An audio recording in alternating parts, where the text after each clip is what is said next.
Good morning and welcome to the Landmarks Preservation Commission's public hearing and public meeting of Tuesday, July 9th, 2024. We'll begin this morning by taking attendance, and I'll ask our General Counsel, Mark Silverman, to call the roll. Chair Carroll, Here. Commissioner Bland, Here. Vice Commissioner Chapin, Here. Commissioner Chen, Yeah. Commissioner Chu, Commissioner Ginsburg, Here. Commissioner Goldblum, Here. Commissioner Jefferson, Commissioner Lutfi, Here. Commissioner Master. Here. Right. Good morning and welcome again to our public hearing and public meeting of today, July 9th, 2024. This hearing is being held in our hearing room at 1 Center Street on the 9th floor. It is also being held via Zoom for anyone who would like to participate remotely, and live streamed on our YouTube channel if you'd like to just watch the proceedings. And this morning, we're going to begin with a public meeting agenda for two applications that were presented on June 25th, but for which we did not have a quorum and did not vote. So they're back today. And then we will move to our public hearing agenda to review new applications for work on designated properties. And with that, I will turn it over to Corey Harala, our Director of Preservation. Thank you, Sarah. And we'll begin today's Preservation Department public meeting agenda with item number 1, LPC 24-01096, an application for a certificate of appropriateness in the Borough of Brooklyn, Block 444, Lot 1. 345 Hoyt Street in the Carroll Gardens Historic District. This is a store and residence built in 1883 with a garage likely built in the early 20th century. Application is to alter the facades and areaway, install an oriel window, create new window openings, alter the garage building, and install a fence and trash enclosure. As noted, this was last presented at the public hearing of June 25th, 2024. No action was taken at that time. The staff will be presenting or recapping the presentation from a couple of minutes ago. Good morning, Commissioners. Janelle Gunther, Preservation staff. The item before you is for 345 Hoyt Street in the Carroll Gardens Historic District, which was presented at the public hearing and public meeting of June 25th, 2024. At the time, the commissioners present generally expressed a consensus of support for the proposal, which is to alter the facades of the main building, rear yard wall, and the garage, and to alter the areaway. However, no action was taken due to a lack of quorum. I am going to briefly run through the presentation, and the applicant is also here to answer any questions you might have. The subject property is a corner building on Hoyt Street at Carroll Street with a garage built in the early 20th century on Carroll Street. The ground floor was historically commercial and has been converted to a residential use. This is the main building, the areaway, and the garage in their current condition.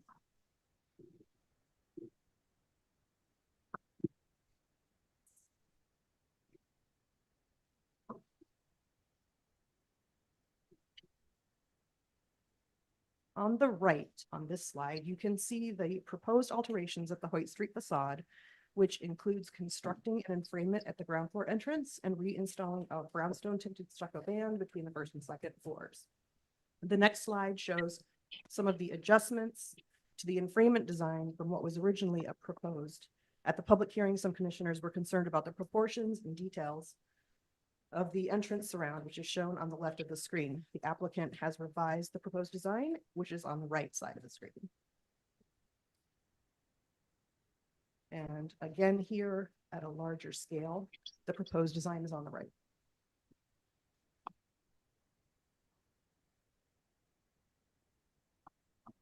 On this slide, the proposed changes to the Carroll Street facades include creating new window openings and constructing an oriel window bay at the main building and reconstructing the rear yard wall and garage facade.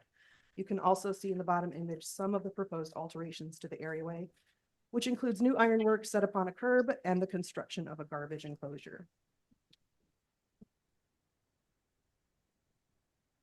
At the public hearing, some of the commissioners expressed concern about the relationship of the proposed bay window to the lintels of the windows below it. And here the applicant has provided analysis of bay window placement.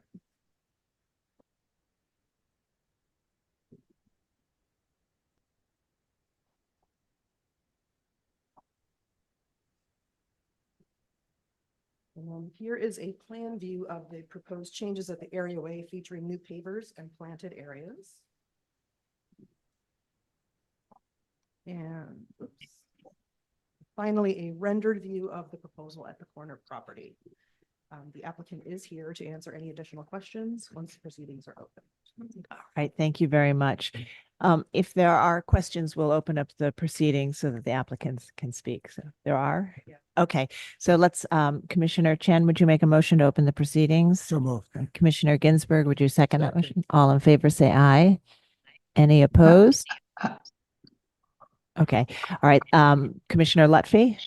Yeah, on page 15 of the presentation, it shows in terms of the oriel window that there is in fact now some space between the bottom of the window and the top of the other, but I don't really see it in the rendering.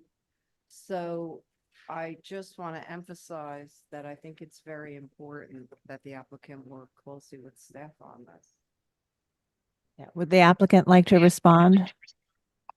Yes, in fact, so we actually kept the same spacing that we had in our initial proposal. So we more closely looked at the precedents that we had presented and a few others in the neighborhood.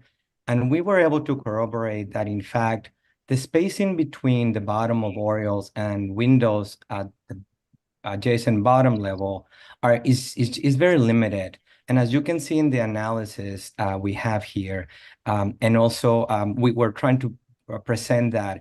And so we kept in the rendering and in the elevation, in the drawings, the same spacing. So it might just be the perspective that in which the rendering is being projected, that it looks like it's less space.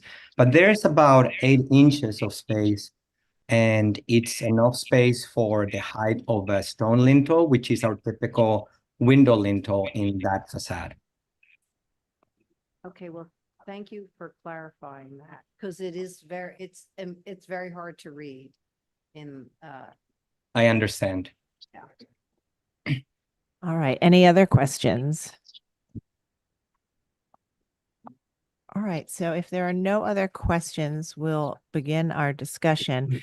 And I think a few of the commissioners here today were not here on June 25th when this was originally presented. But when we reviewed this, which is a proposal to make some alterations to this building that is different from the rest of the row in that it originally had a storefront at the ground floor, and so it has a at-grade entry. And so, and that storefront has been long gone, but the applicant is proposing to do a new surround around the entry to the building with the brownstone band at the top, new window openings, including the oriel on the side facade, and then replacing a sort of a modern garage at the back with a new garage with a decorative parapet and a wall for garbage enclosure in between the two, and then a new fence around the areaway. And the last time we saw this, we did have 7 commissioners, but only 5 present who supported the project and did ask that the applicants restudy the proportions and details at the door surround and the spacing between the bay window and the window below. The applicant has refined the door surround and we've just heard has discussed the relationship between the bay window and the window below and explained that there is 8 inches between the two, and that in his analysis, the historic bays often overlapped onto the floor below. And so they felt this was consistent with the historic conditions. So we'll begin our discussion. Commissioner Ginsburg, you were here last time. Yeah, and in general, I thought it was appropriate and a good improvement and supported it. And the oriel window, I think I understand there's sort of physical limits of how much they can raise it. So I think it's appropriate and support it. Okay, thank you. Commissioner Chen, you were also here. Yeah, I agree with Commissioner Ginsburg. I think that personally, I sort of like the bay window and the oriel window, although the placement, I'm glad the applicant did the analysis of the comparable. Otherwise, I thought it was sort of off symmetry, but overall, I can support it. Commissioner Lutfi? I'm fine with it, as it is now. It's a very nice project. All right. And Commissioner Chapin, you were also here last time. Yes, and I had a similar concern to Commissioner Lutfi, but I think that, their analysis has convinced me that this is in fact appropriate. I think the door surround is an improvement, and I can approve it as presented. Thank you. Okay, thank you. All right. And so for those of you who were not here last time, we have Commissioner Goldblum. I think it looks appropriate. All right, Commissioner Master. Yeah, I agree. I think that the two things that we asked them to address, the refining the door, I think they did that. And then looking at the oil window, I think it's fine. I think it's actually, the design actually adds a lot to the neighborhood. Okay, great. And Vice Chair Bland. Yes, I didn't see it before, but it looks fine to me. Very nice project, actually. All right. So I think as we had a consensus before on this, we have now today to support this. So Commissioner Ginsburg, would you read the motion? With regards to LPC 24-01096 345 Hoyt Street, a store and residence built in 1883 with a garage likely built in the early 20th century. Application is to alter the facade and areaway, install an oriel window, create new window openings, alter the garage building, and install a fence and trash enclosure. I note the building's style, scale, material, and details are among the features that contribute to the special architectural and historic character of the Carroll Garden Historic District. The commission also notes that the ground floor was altered from a commercial storefront to residential use prior to the designation of the historic district. I recommend approval, finding that the proposed work will not damage or eliminate any significant architectural features, that the proposed alteration at the west facade, including the installation of brownstone tinted stucco, entrance surround, and enfrainment of brownstone stucco banding, will be in keeping with the altered entrance on the building of this type and age and style in the historic district, and will harmonize with the immediate context at the residential block. That the proposed dark painted wood oriel window will provide articulation at the facade and will be in keeping with the design and placement of historic oriel windows on corner buildings of this age and type found elsewhere in the historic district. That the proposed new window openings at the south facade only require the removal of a limited amount of masonry and will not substantially alter the solid to void ratio of the facade, and the new window will match the material, operation, and configuration details, finish, and pattern of the existing windows. That the proposed areaway ironwork on a low stucco wall will be simply designed and typical in terms of height, material, and finish. That the proposed areaway design featuring planted bed and bluestone paving will be in keeping with the design and material palette of areaways found in the streetscape, and the herringbone pattern of the paving, largely set behind the planting bed, will not draw undue attention to itself. That the placement of the proposed trash enclosure and planter featuring a simple utilitarian design and dark gray painted metal finish will remain a secondary presence within the streetscape. That the reconstruction of the associated garage, which is utilitarian structure built later than the main building and subsequently altered, will not eliminate a significant feature of the streetscape. That the design of the new garage and the adjacent garden wall featuring folding doors, patterned brickwork, and cast concrete coping will be in keeping with the garage buildings and garage walls found elsewhere in the historic district, will be harmonious with the adjacent building. That the presence of a partially visible metal railing at the garage roof will be consistent with installations that have commonly been added to garage roofs over time, and the work will not diminish the special architectural and historic character of the Carroll Gardens Historic District. Thank you. Commissioner Lutfi, would you second that motion? Chair Carroll, Aye. Commissioner Bland, Aye. Commissioner Chapin, Aye. Commissioner Chen, Aye. Commissioner Ginsburg, Aye. Commissioner Goldblum, Commissioner Lutfi, Commissioner Master. Aye.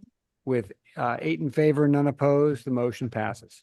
All right, so that's approved, and we'll move to the next public meeting item. The next item is public meeting item number 2, LPC 24-08699, an application for a certificate of appropriateness in the Borough of Brooklyn, Block 1065, Lot 61, 839 President Street in the Park Slope Historic District. This is a late neo-Grec style row house built in 1884 to 85. And the application is to construct a rooftop addition and install rooftop HVAC equipment and railings. And again, as previously noted, this was last presented at the public hearing of June 25th, 2024. No action was taken at that time. And the staff will be recapping the presentation. Okay. Good morning, Commissioners. Under Console, the Preservation staff. The subject property is located on the north side of President Street, between 7th and 8th Avenues in the Park Slope Historic District.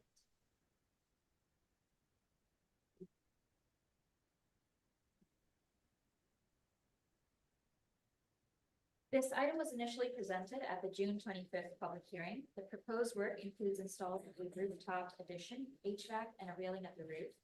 The consensus of the commissioners present at the June 25th public hearing was to support the proposal as presented. However, no action was taken at that time because there was no quorum. I'll now briefly recap the proposal.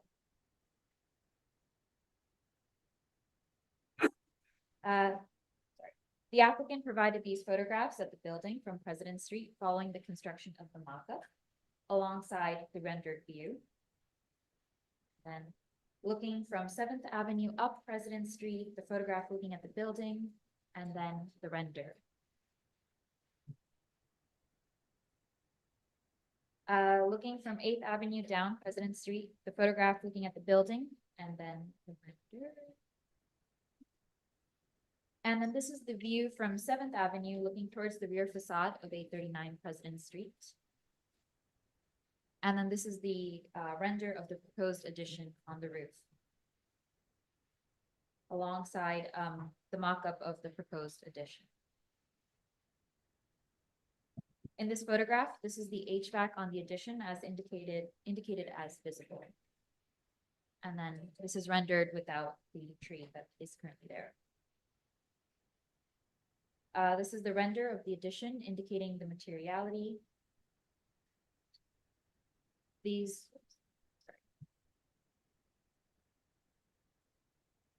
And then these are, I missed it, sorry.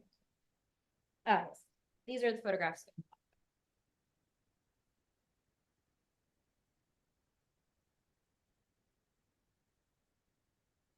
So I'll leave it on this view from 7th Avenue. As noted earlier, the consensus of the commissioners present at the public hearing was to support the proposal as presented, and they did not express concerns for the proposed addition, noting its setback, modest size, and minor visibility in oblique views from 7th Avenue.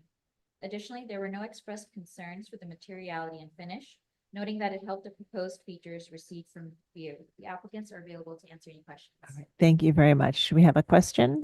Yes. Okay. Let's open. Was it for the applicant or for the staff? Staff, Okay. Commissioner Goldblum. thanks. Can you take a look at the drawing that shows the site plan with the project site and roof addition precedents? I guess that's, let's see, page 4 of 37. There you go. So it looks like there's 5 rooftop additions on this block, on this side, none on the opposite side. But it looks like 3 of the 5 are full building additions. Are they additions or are they just taller buildings? One of them here, which the street space.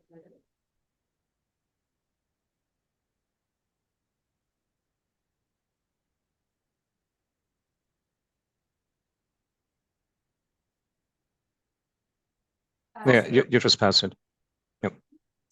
photo where, the extension that was Uh-huh. built prior to designation extends from the front of the facade all the way to the rear. but So it's the, prior to so those were not, were any of the other three done under LPC approvals? Not on this one. Thank you. All right, any other questions?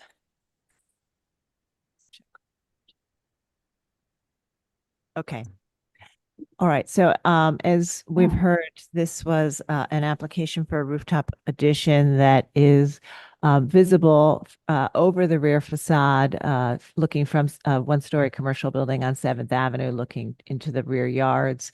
And the last time we saw this, as you noted, the commissioners present felt that it was set deep into the lot, seen in the context of other rooftop accretions, partially obscured seasonally, and its modest size and materiality did not detract or call attention to itself over this view, from this view.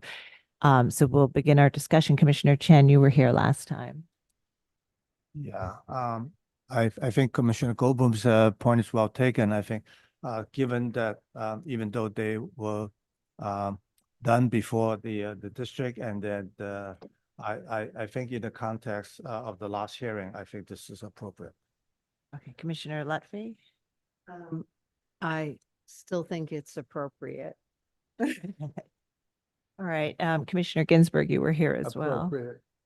All right, and Commissioner Chapin, you were also here, and you might remember our Yes. discussion. Yes, indeed, and I support it. You summarized my views very clearly, and just that also that solar panel is very prominent and definitely takes your eye in the context, and it's modest. I think totally approvable. Thank you. Thank you.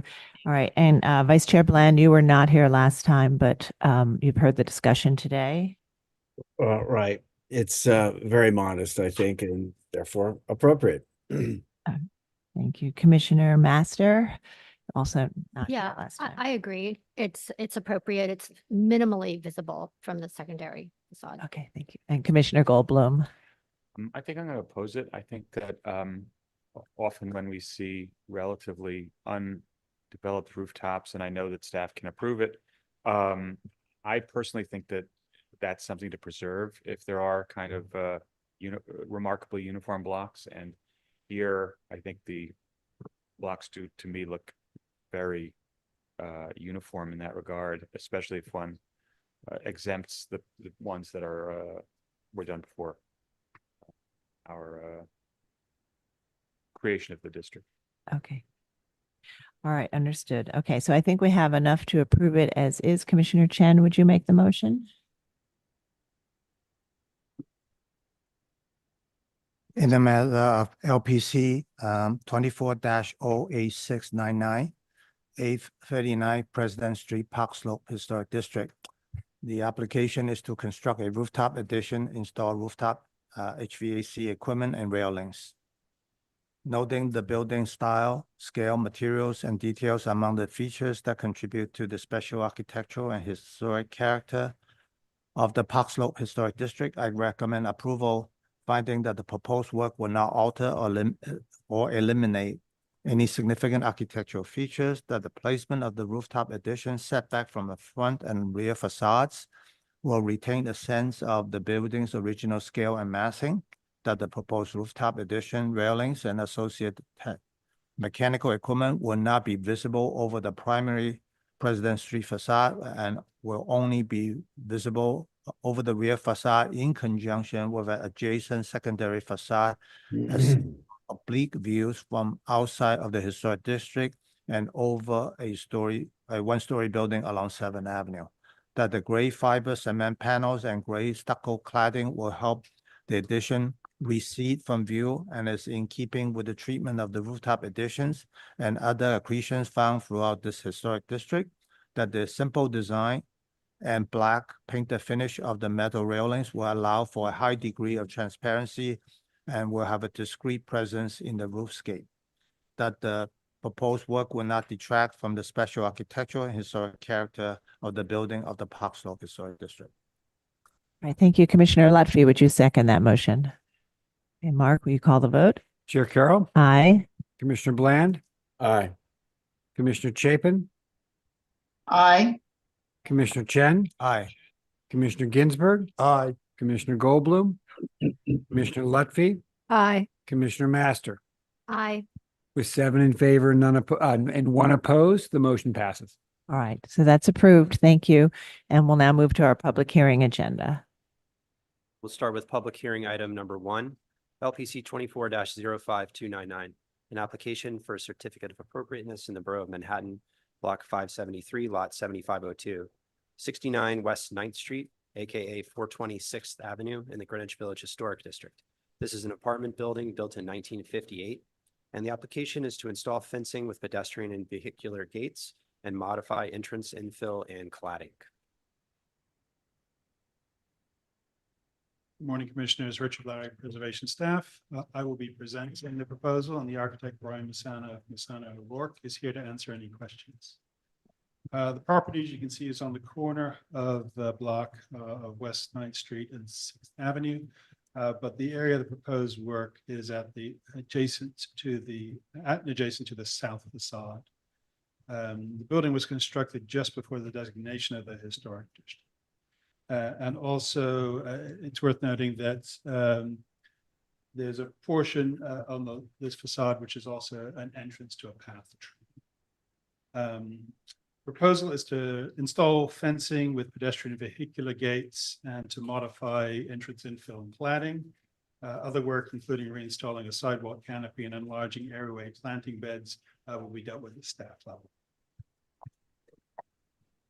Here you can see the designation photograph, and the subject property is in the bottom left corner, and you can see the then sidewalk canopy, and just below that you can see the vehicular entrance. And at the designation, there were just some low pipe railing just for fall protection. Subsequently to that, those were replaced with up to 8'2" railings and gates, but without a permit. So the proposal is seeking to replace these with new gates and railings. And as you can see with the current layout and the proximity of the path train entrance on the far left. And the proposed layout, you can see the extension of the planting beds in the area, which will be done at the staff level, a sort of more simplified layout for the railings and vehicular gates. And if we come to the elevations, existing at the top, proposed below. So we are dropping the proposed gates and simplifying their layout. The extent of currently it's clad in sort of a red Balmoral granite at the base, and the extent of the cladding will be maintained apart from that one area on the right side of the entrance infill, and they're going with a sort of a gray granite. Here you can see the existing photographs showing the vehicular entrance and at the pedestrian at the main residential entrance in the areaways. And here are some renderings showing what the proposed work will look like. And here's just a quick detail showing the fence and the gates. And here's some context shots of other fences and gates and side yards. One at 175 West 13th was approved back in 2001 by the commission. And the other ones on 29 and 30 East 9th Street are just across the road from the edge of the district. And more shots for the 175 West 13th Street.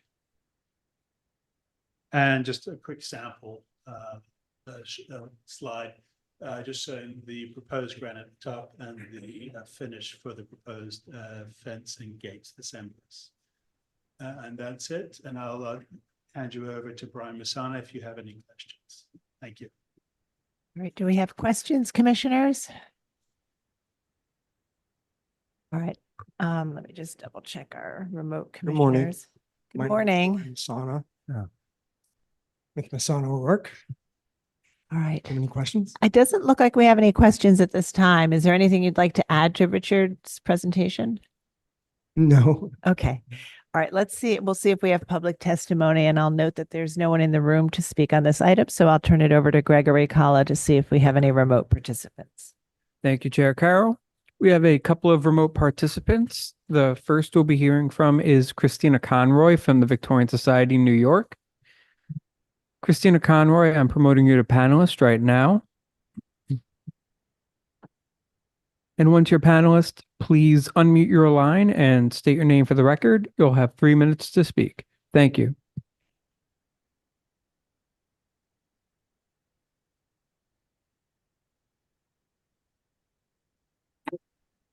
Right. Good morning, commissioners. I'm Christina Conroy for the Victorian Society, New York. Can you hear me? Yes, we can hear you. Great. Okay.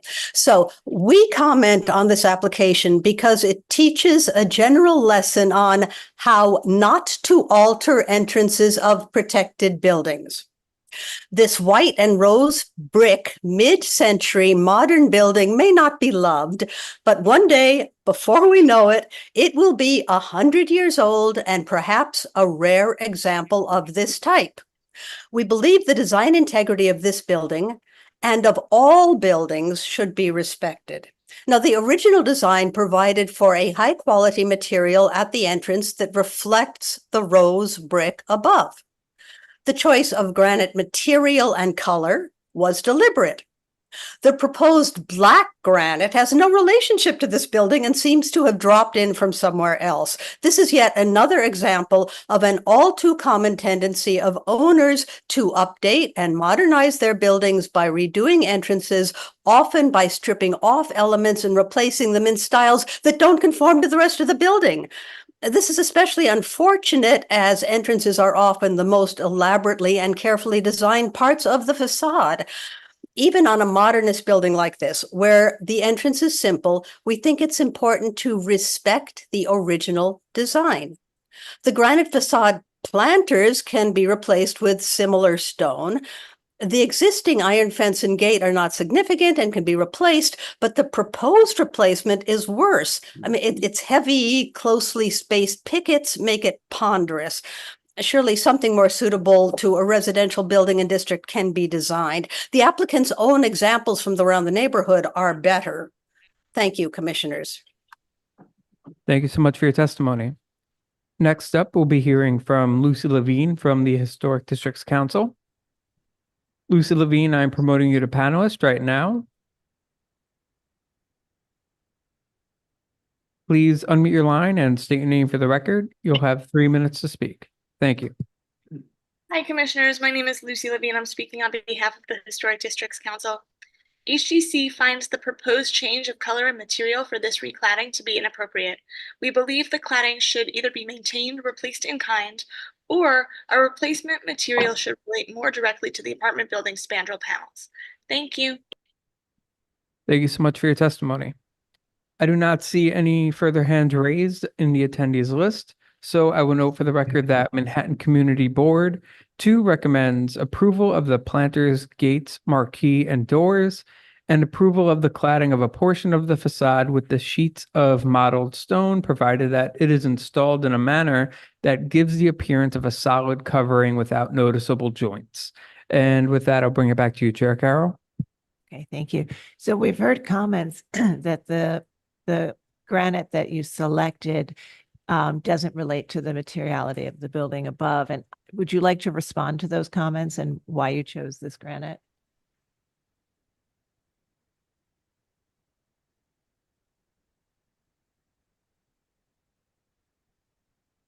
Well, let's first start off with that we could not find similar material. And the material was damaged as a result of the awning, which was ripped off during a heavy windstorm. So this kicked off the idea of finding a purposely new material that we thought matched other buildings in the area. I do see their point in some way, that there is this red brick. I happen to live in this building, and I'm glad I live in it and looking out away from it. It is not as pretty as the first person had mentioned. I don't know. So, well, It's the interesting. Historic Districts Council noted that that it would be a material that related to the spandrels would be more appropriate. Can you, maybe there's a photo, or can you show us what the spandrels look You like? can see it. You can see it there. If you go back to that, the rendering actually. So it's the red brick. Yeah, you see the red brick. Got it, So on okay. every floor, at every window, there's this red brick spandrel that exists. I think that's. Okay.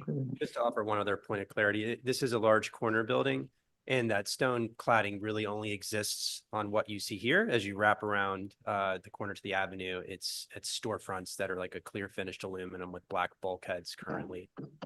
So it's a little misleading, I think, in some of the photographs, but this cladding does not wrap around the entire building. Right, so this cladding is only at the entrance, and then around the corner, you have something entirely different with the storefronts and the black bulkheads. Yes, Commissioner So Ginsburg. you may have said this, is the existing stone deteriorated to a point where you can't reuse it? It's actually where the awning is and where it attaches to the building, that was all ripped off when Couldn't match it. the existing awning was ripped off by the wind. And we can't find anything that, so not only that, but then the adjacent to that stone ripped off as well. So I couldn't find a material that matched exactly. Thank you. Yes, Commissioner Goldblum. But could you find material that matched better than this? Yeah, this material does not match. Right. So. Right, like a red. A red. I'm happy to look into that as a option. Yes. Great, thanks.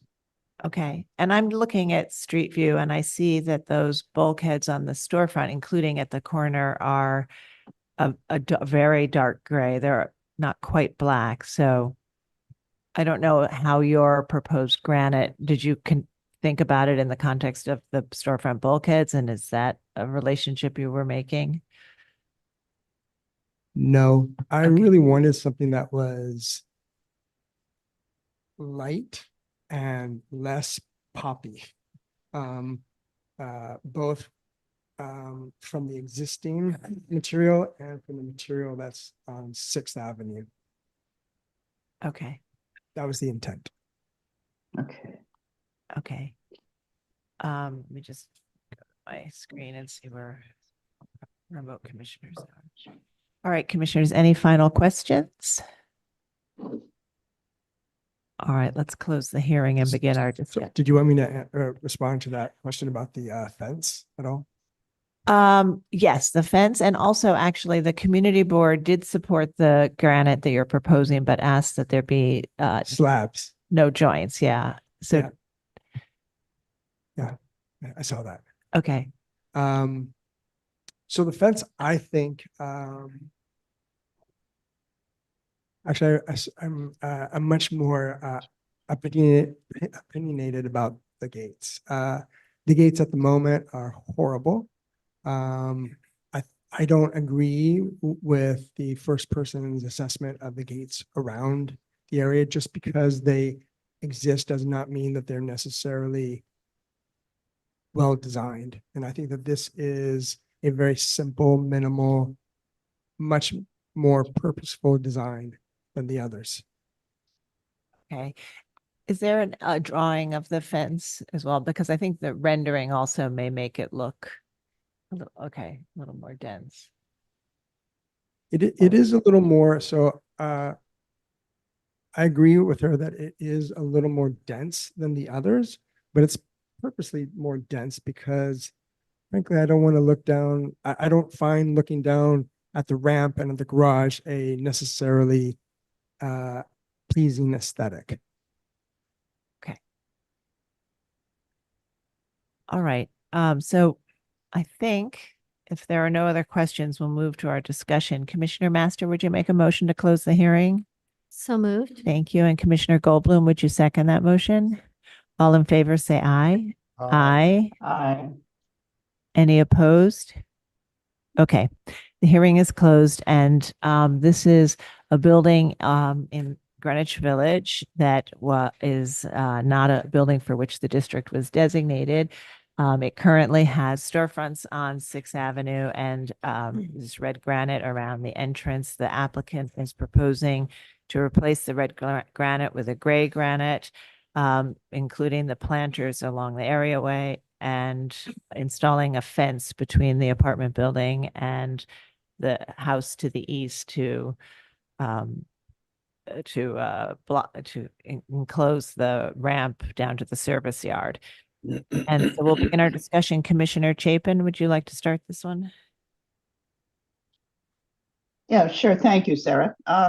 In the matter of the color of the entrance surrounds, I totally agree with the commentary, actually, that a rosier color closer to the original would be best. And if it isn't an exact match, it sounded to me like the main problem was right and over the doorway where the canopy will go and obscure most of it. So I don't think it would be that perceptible if they get something, relatively close in the same tone range at least. I think would really enhance the building.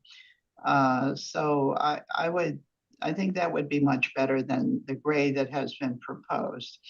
In the matter of the fencing, I don't have a big problem with it. I think that it might be better to be slightly lighter, similar to one of the others that they showed that was a nice example of a little bit lighter looking fence. But I think that could be left to the staff to work with them to see if or whatever other commissioners think, because I don't have strong feelings about that. I think the placement and size of the fencing is fine. Okay. Thank you. Thank you. Vice Chair Bland? Actually, I'm fine with the proposal as it is. I have no problem with the gray replacing the rosy red material. But I just want to note with a chuckle that the architect said he lives within the building and he's glad he lives in it so he doesn't have to look at it. This parallels, of course, Frank Lloyd Wright, who used to go from city to city, and when he got to a city, he infamously perhaps, would always pick a building he hated, and he would describe it as, well, if I lived in this town, I would want to live in that building so I wouldn't have to look at it. So our architect is in famous footsteps there. But really, I think there's nothing holy about that color. And I think the fence is fine. So I'm fine with it as it is, frankly. All right, thank you. Commissioner Ginsburg. In general, I'm fine with it. I think it would probably be better with a reddish stone instead of the gray stone, but I could probably live with the gray stone. And I think the expansion of the planting area is great. All right, Commissioner Chen? Yeah, I'm in agreement. I have, especially with Vice Chair Bland, I have no problem with it. Commissioner Lutfi?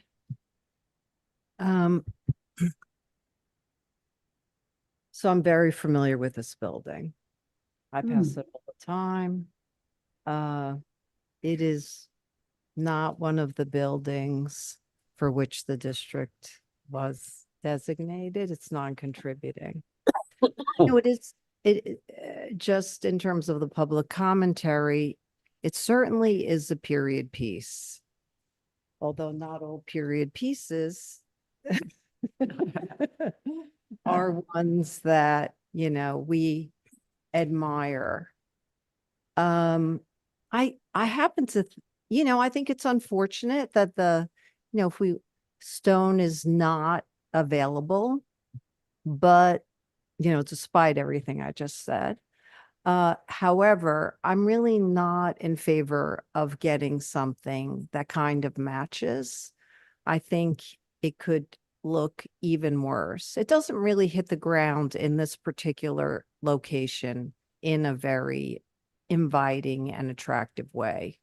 And I can appreciate the applicant's, feelings about it. I happen to think, as some other commissioners have said, that this selection is it goes with the palette of the building, and it doesn't in any way compete visually. In fact, it blends, and I think it's handsome. And I happen to think that this building could use a handsome entrance, so that it works better within the context of what's on this block. So I'm fine with the stone.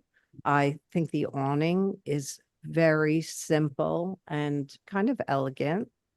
And the selection of the kind of fencing, I think is great. But I would work with staff just on the spacing.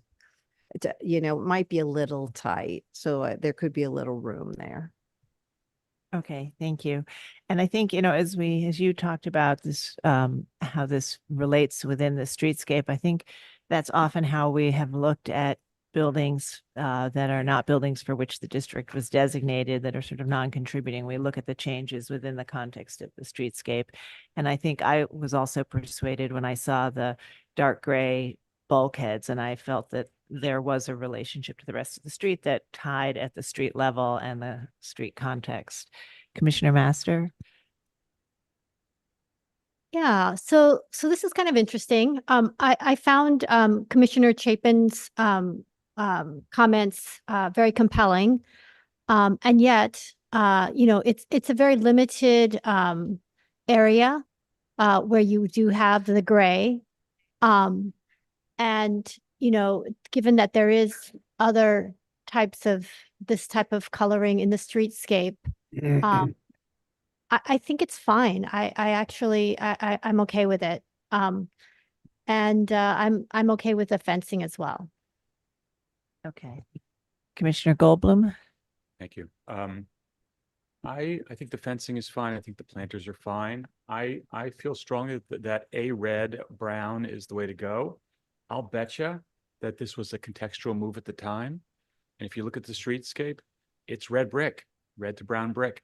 And looking at the streetscape as I'm doing now on Street View, the tie between, look, the red doesn't really match the red above of the brick. It's not a looker of the building. There's no question about it. But I think that the red was intended to be a contextual gesture in its own way. So I think there's some value to it. All right. All right. So I think, I know Commissioner Ginsburg, you said you could probably support the gray. Okay. So then I think we have enough to support this. But if the applicant wants to think about something that's a redder family, maybe they can work with that with the staff, but I think we do have enough to support it as is today. So I'll go ahead and make that motion.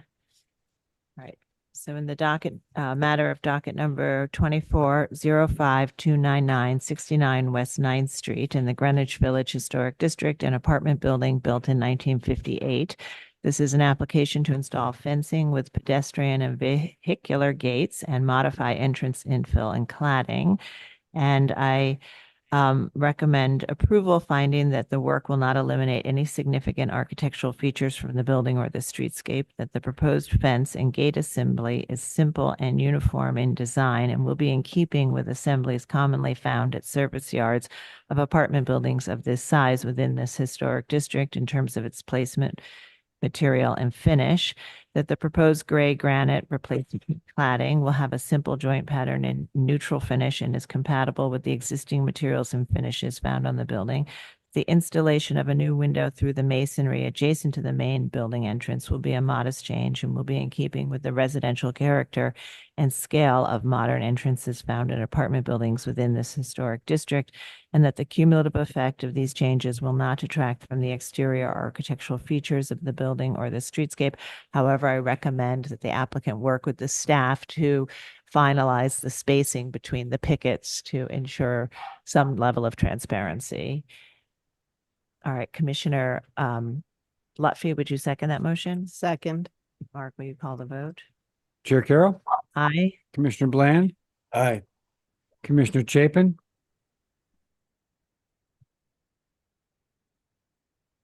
Commissioner Chapin, Nay. Nay, that was a nay, right? Nay. Yeah. that is correct. I'm sorry you can't hear it. Commissioner Chen, Yay. pardon? Yes. Yay. Aye. Commissioner Chu? Sorry, Commissioner Ginsburg? Aye. Commissioner Goldblum? No. Commissioner Lutfi? Aye. Commissioner Master? Aye. With 6 in favor and 2 opposed, the motion passes. Right, we'll now move to the next item. Public hearing item number 2, LPC 24-10424, an application for a certificate of appropriateness in the Borough of Manhattan, Block 621, Lot 66, 61 Charles Street in the Greenwich Village Historic District. This is a French Second Empire style row house designed by Gage Inslee and built in 1866. The application is to modify window openings and ironwork, alter the areaway, excavate the cellar, construct rear yard and rooftop additions, and reconstruct the rear facade.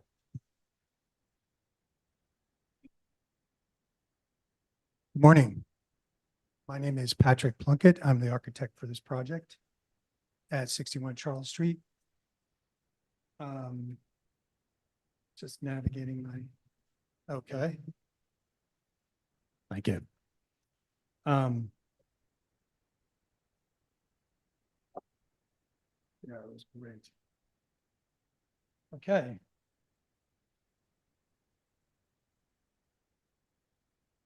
Fantastic. There we go.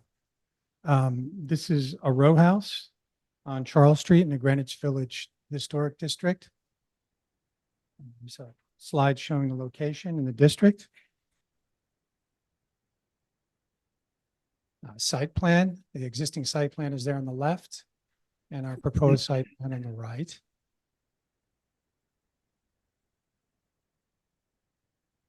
This slide shows the existing facades, both front and rear facade.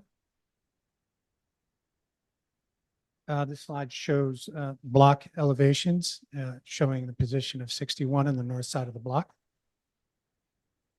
And I'm also showing existing rooftop additions and also the proposed rooftop addition on 61. This is a streetscape starting from the west side up there on the left. There's some construction currently at 79 and 81. The red star on all these slides indicates 61. Some more context here. This is a block plan showing the heights of the row houses and adjacent buildings. I'm showing the rear yard extensions. And also on this slide, I'm showing dimensions of our proposed rear yard extension, which is 5 feet, and some of the nearby existing rear yard extensions, all of them which are a bit deeper into the rear yard. This block isometric slide is intended to show the current rooftop additions on the block, as well as I'm showing our proposed rooftop addition there at 61. Directly behind our property is 64 Perry Street, which has a rooftop addition and a rear yard extension approved by Landmarks in, I believe, 2013. There's an existing rooftop extension row houses over at 67, which is larger and taller than our proposed This tax photo, I'm showing two tax photos with the star indicating 61. This is interesting in that it shows 59 Charles Street, which has much of the original historical detailing still intact. In this tax photo, it's basically the same as it is today. You can see at 61, there are many commonalities with 59. And the designation report on this property suggests that 59, I believe it's 57, 59, and 61. It may be 59, 61, and 63 were all built at the same time by architect Gage Inslee. So 61, there's some interesting things that I do want to explain here. And that is, you can see the lintels and the windows have been partially smoothed out on 61. And already the original railing has been removed. And 63, the entire stoop has been removed. Some historical maps, the 1895 Sanborn map, as well as the 1916 Bromley map, show what is likely a T-porch at the back of 61. This slide is showing illustrations of our proposed work on the townhouse. We're proposing some changes to the areaway, as well as recreating the historical balustrade and fence. There's a rooftop addition and rear yard extension, 2 stories. The next series of slides are just to illustrate the existing condition, what we intend to replace, and also the expansion. So this slide shows the areas to be reconstructed, rebuilt. The areas to remain are post-shade in black. And here's the proposed section to the building, showing the rear yard extension, which is again 5 feet, and the rooftop addition, and the lowering of the areaway about 1 foot. Again, illustrations just to be clear of what extent of what we're proposing. This is from the rear, the existing rear facade on the left, and the proposed on the right of showing demolition and excavation, as well as the floors to remain.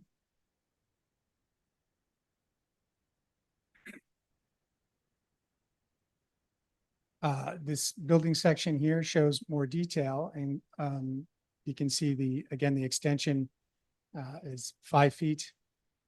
The extent of excavation in the cellar is not full depth. It's about 80% depth of that floor, and it extends out with the rear yard extension as well.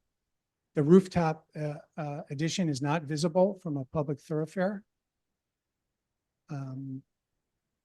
And you can see the areaway is slightly lower. We have a series of architectural drawings showing the existing and proposed facade and context. There is on the west side of the rear yard, there's an existing rear terrace with stairs going down to the garden. This photograph shows the 61's rear facade, as well as a couple of additions to the right of the photograph.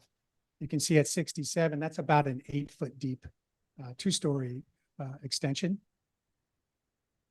Further down, there are additional extension that can't see very well in that photograph. This photograph shows directly north and behind the property. This is 64 Perry, which was, I believe, approved by Landmarks in 2013. Again, with a 2-story addition, it has a rooftop, a 2-story rear extension and a rooftop addition. And to the left, you can see there are some existing lower floor extensions. Penthouse, again, this is not visible from a public thoroughfare. We're showing a very small, kind of a bulkhead penthouse. The red dotted line indicating the existing roof. We're lowering the roof slightly, again, to keep the profile of the penthouse a little bit low. We're proposing a stucco finish. And we're proposing a fence on the sides, just really to blind one's view of the adjacent roofscapes.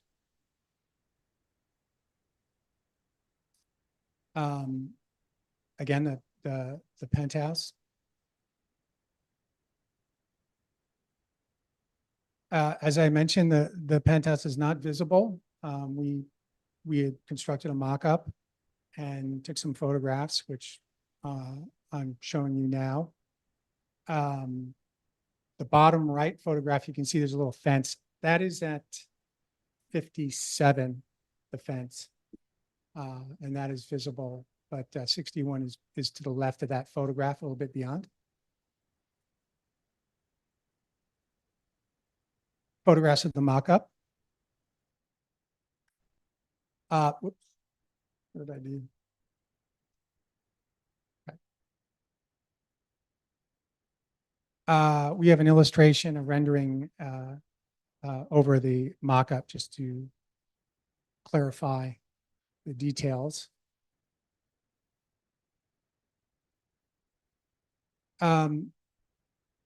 This slide shows aerial photographs of existing rooftop additions. You can see 64 Perry in the top left.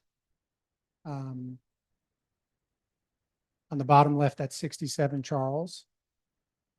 And on the bottom right, you can see a number of rooftop additions. As I said, 79 and 81 are currently under construction, where they are modifying an existing rooftop addition. Not sure if they're making it larger, but this photograph does not show that. Some photographs of the roofscape. Again, that's the existing rooftop addition at 67 in the top left. Looking north, you can see 64 Perry. There's a shot looking east and looking south. So this is the existing areaway. It's got a concrete surface behind the fence with a metal vault cover. It's a very nice existing lower floor window gates or window bars. The existing areaway photographs. You can see to the right the 59 Charles Street with the historical balustrade and railing and newel in great shape. Looking very good. So the proposed work for the areaway, we are proposing to lower the garden floor about 1 foot and to lower the areaway to access the doorway underneath the stoop. In addition to lowering the access to the door, we are proposing excavation across the front of the facade, about 4 feet deep from the front of the facade to the step that goes up to the sidewalk. We've got a planter that we'd like to construct there, and we have an area behind the planter and concealed from the sidewalk for trash receptacles. We obviously anticipate exposing the existing rubble facade as we excavate, and we propose to stucco those to match the existing stucco above, the rusticated stucco above. Also, we're proposing to lower the the garden floor windows about 11 inches or so. The existing decorative window coverings will remain, and we would like to add just a simple additional bar, horizontal bar across the bottom. So not proposing to modify the window coverings in any way or really complement them so much, but just to place a bar across for security purposes. For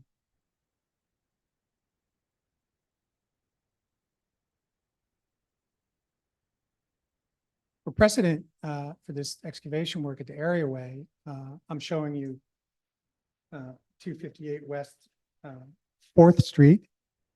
This is an existing similar excavation across the front of the facade.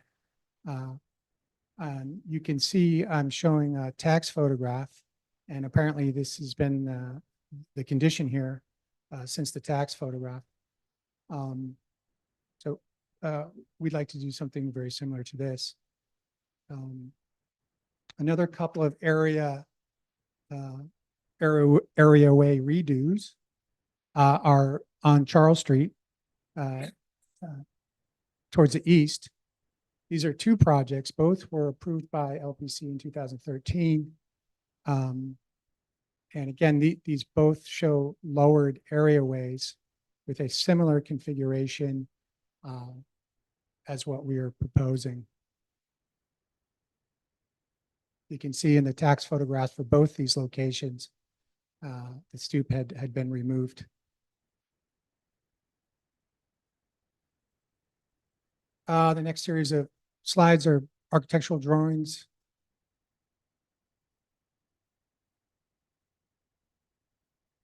From existing and proposed.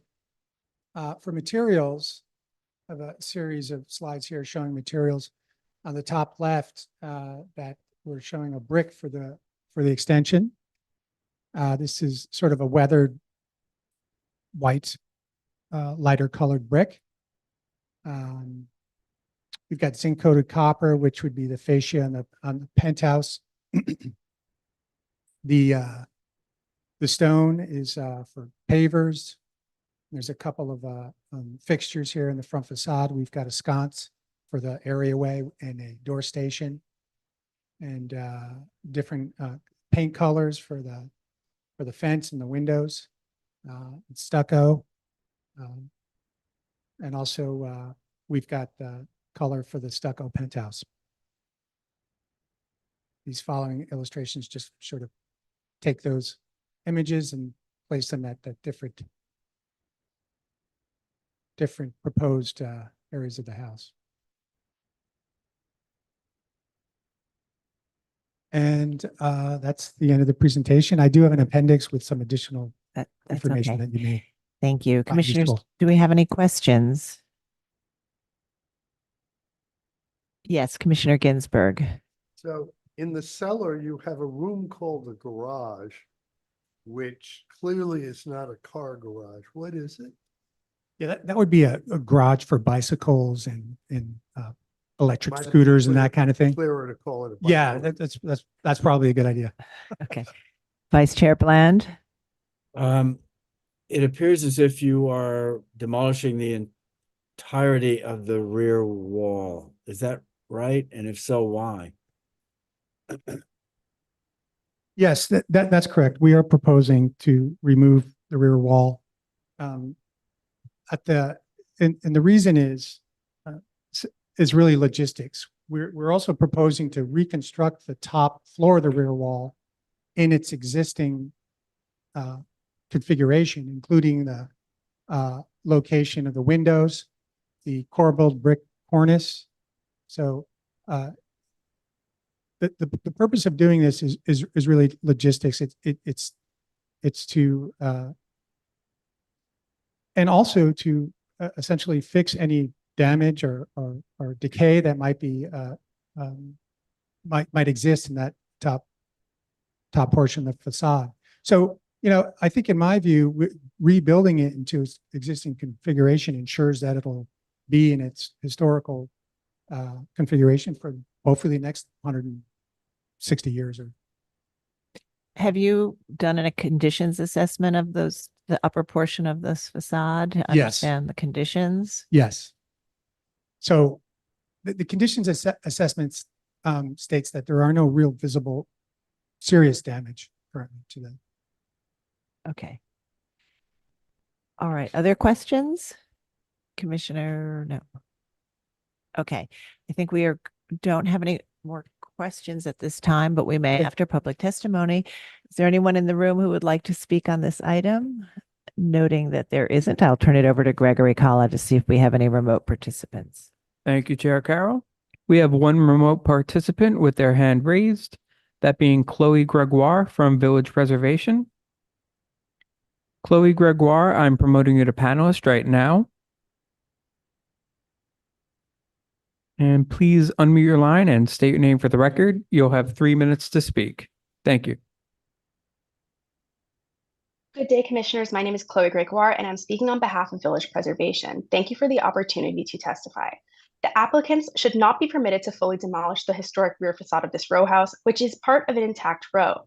The existing top 2 floors of the original rear facade should be retained. Otherwise, this becomes another sorry case of facadism, where almost all but the primary facade of the building are lost. We are seeing this occur far too frequently in the Greenwich Village Historic District. Village Preservation also has concerns about the extent of the excavation proposed for this 19th century row house, and we ask that the Commission carefully review all documentation to ensure the safety of this and its flanking neighbors, which are part of an original grouping of 3 houses. Thank you. Thank you so much for your testimony. I do not see any further hands raised, so I will note for the record that Manhattan Community Board 2 recommends approval of the front facade restoration apart from the ironwork, denial of the aluminum stair railing, posts, fence, and gate, and require that they be fabricated in historic cast iron, approval of the areaway provided that the rusticated stucco covers the entire basement level of the facade, approval of the rear extension and windows on the basement parlor floors, denial of the windows on the 3rd and 4th floors, and require that they be in the original historic configuration with a door to the 3rd floor terrace, approval of the non-visible penthouse and required safety railing on the roof, and approval of the excavation provided that care is taken to follow all Department of Buildings and Landmarks Commission regulation to ensure the integrity of the neighboring buildings and the subject property. And with that, I'll bring it back to you, Chair Carroll. All right, thank you. So just to, I think to sort of summarize that, the community board weighed in on the railings, and I understand the railings are being approved at staff level. They're eligible for a staff level permit along with all of the other restoration work. So we're really just looking at lowering the areaway and extending the window openings and adding the iron bars to extend the historic grills. They also did not support the fenestration pattern at the 3rd and 4th floors and asked that they be retained in the historic configuration, which I think you are doing at the top floor, but not the 2nd to top floor. And we've heard testimony about the removal of the entire rear wall. And if you can also speak to the safety measures you're taking for the excavation.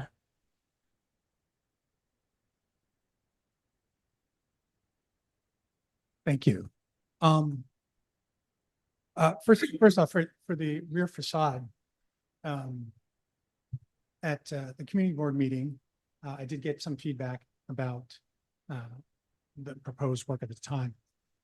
That little piece of work, we actually changed due to their comments and recommendations. So prior to this illustration I'm showing you now, we had shown a different window configuration at the top floor. So that was that. But however, we are still proposing a reconstruction of the top floor in its existing configuration, including the Corbel brick cornice. So for the excavation work, we will be following all required regulations and including a monitoring program. We have an SOE design already in place. We will be doing engineering for bracing. So very comprehensive excavation, engineering, and monitoring plan will be in place. Okay, thank you. Commissioner Goldblum? Do you have any idea about the date of that? Michael, can you speak? Sorry, do you have any idea about the date of the skylight on the back? Is that No, old? I Is that new? don't. I don't. Does staff have any insight into the provenance of that skylight? I don't think it's discussed in the designation report. It's a smaller scale skylight than the ones we typically kind of look at as the studio window significant feature skylights. Thank you. I mean, I will say that the existing interior partition layout does not conform to the skylight. So. All right. Other questions? Did you have a question? No. Okay. Any other questions? All right, let's move to our discussion. Vice Chair Bland, would you make a motion to close the hearing? So moved. Thank you. And Commissioner Master, would you second that motion? Second. All in favor, say aye. Aye. Aye. Any opposed? Okay, the hearing is closed and we'll begin our discussion. So again, there has been some work shown that is being reviewed at staff level. But at the front facade, we are looking at lowering a portion of the areaway and dropping the sills on those two basement level windows, retaining the historic grills, but just adding an extension of metal bars below the historic grills to cover the lowered windows. And as the applicant pointed out, there are other areaways that the commission has a history of approving modifications to areaways to provide ease of access under the stoop. And then we have the rooftop addition and the rear yard addition and reconstructing the rear wall. The rooftop addition is not visible from a public way and I believe would on its own be eligible or meet the criteria for our staff level rules, except for that the staff cannot approve a rooftop addition and a rear yard addition at the same time. And so we're looking at the rooftop addition primarily for to evaluate the cumulative impact of the two additions. And then the rear yard addition they're proposing is comparable in height and less steep than other additions around it. We've had some discussion about the reconstruction of the top floor. It seems that it is not in a very deteriorated condition. The applicant is proposing to reconstruct it and retain the fenestration pattern at the top floor. And finally, there is the modest excavation. Commissioner Lutfi, would you like to start this one? Sure.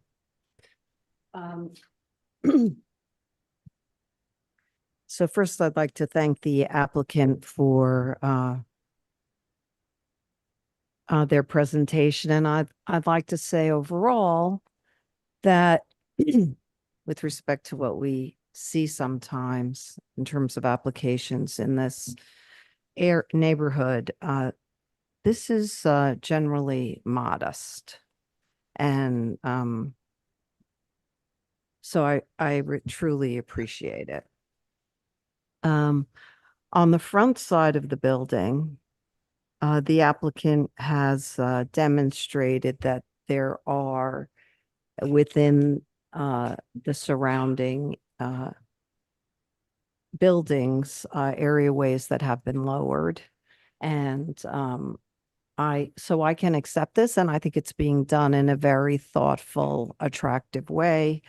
And that goes as well in terms of the dropping of the sills and the lowering of the window, which I also can appreciate from a light and air standpoint. It's very, very important. And so I applaud the way that it was done. Likewise, in terms of the rear yard addition, I appreciate the fact that its projection into the rear yard is relatively modest. And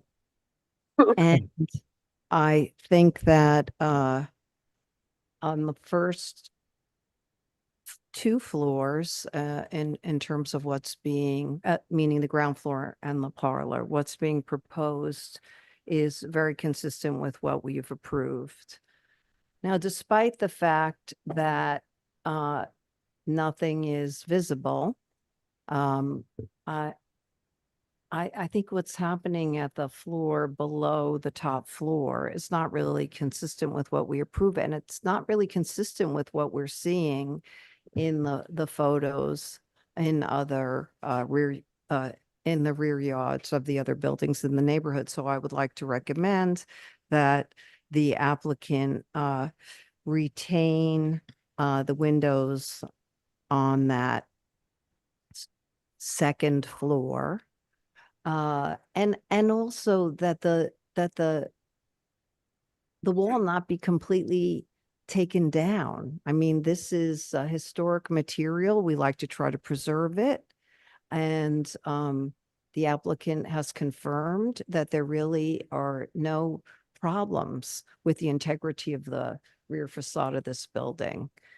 So I think we should retain the brick and also the the size and shape of those windows.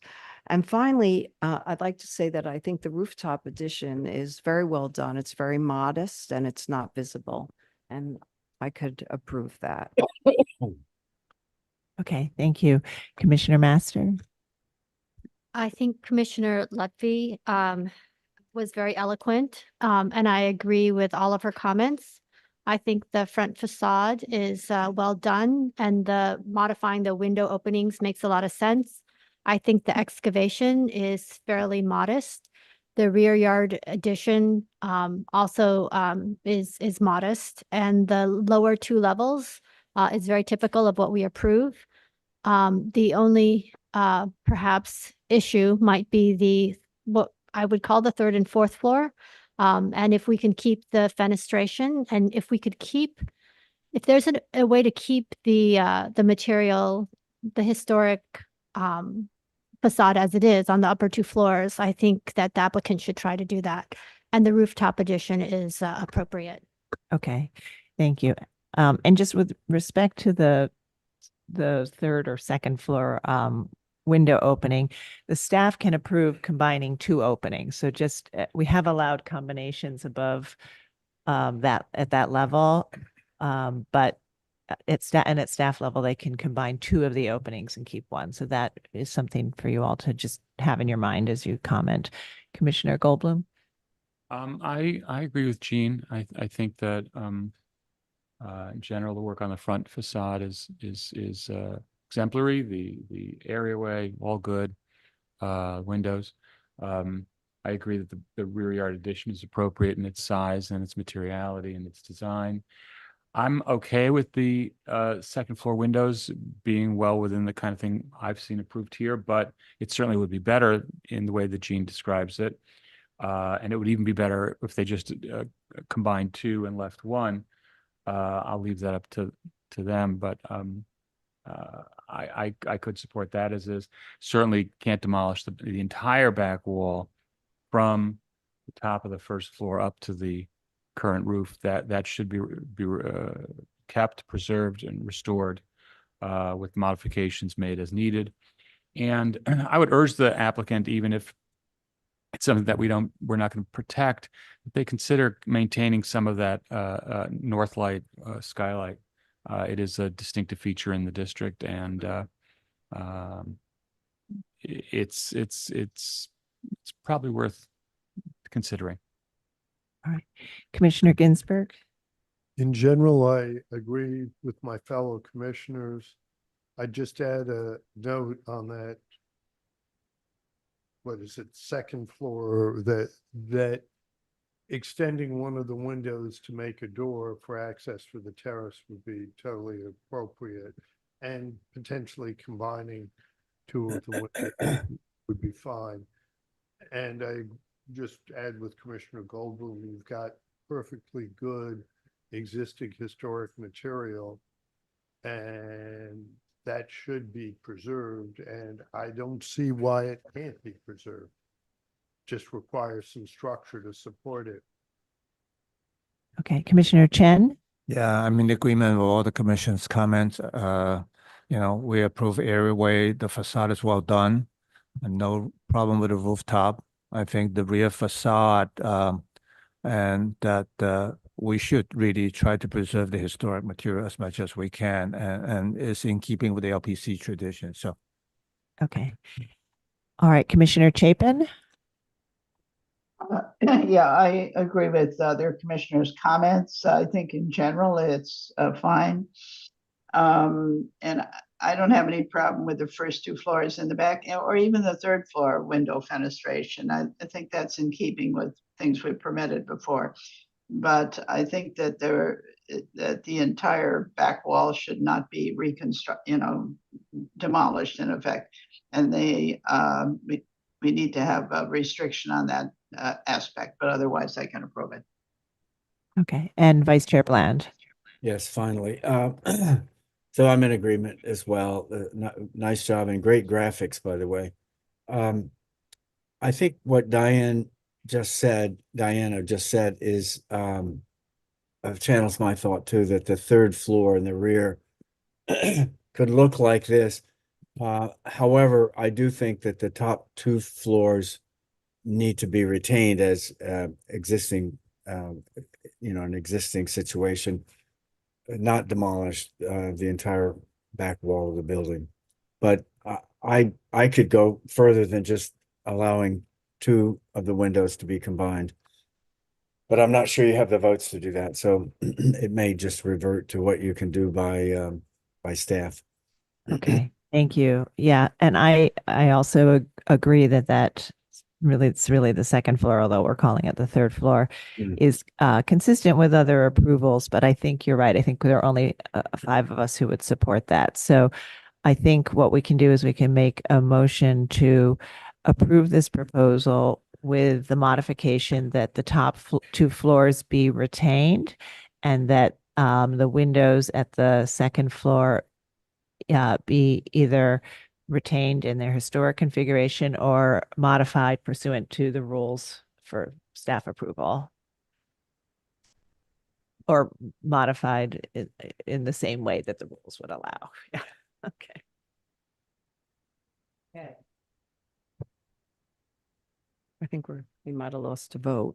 In the matter of docket 24-10424, 61 Charles Street, Greenwich Village Historic District, a French Second Empire style row house designed by Gage Inslee and built in 1866. The application is to modify window openings and ironwork, alter the areaway, excavate the cellar, construct a rear yard addition and rooftop addition, and reconstruct the rear facade.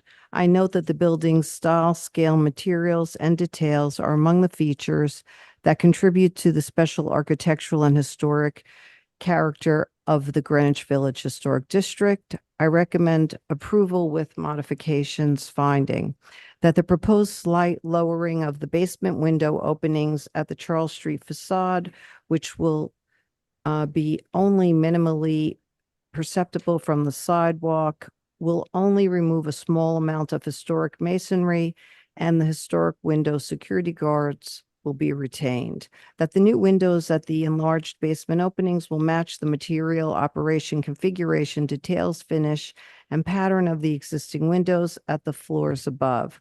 That the expansion and excavation of the front areaway will be concealed by a proposed planting bed and will not alter the apparent grade of the areaway.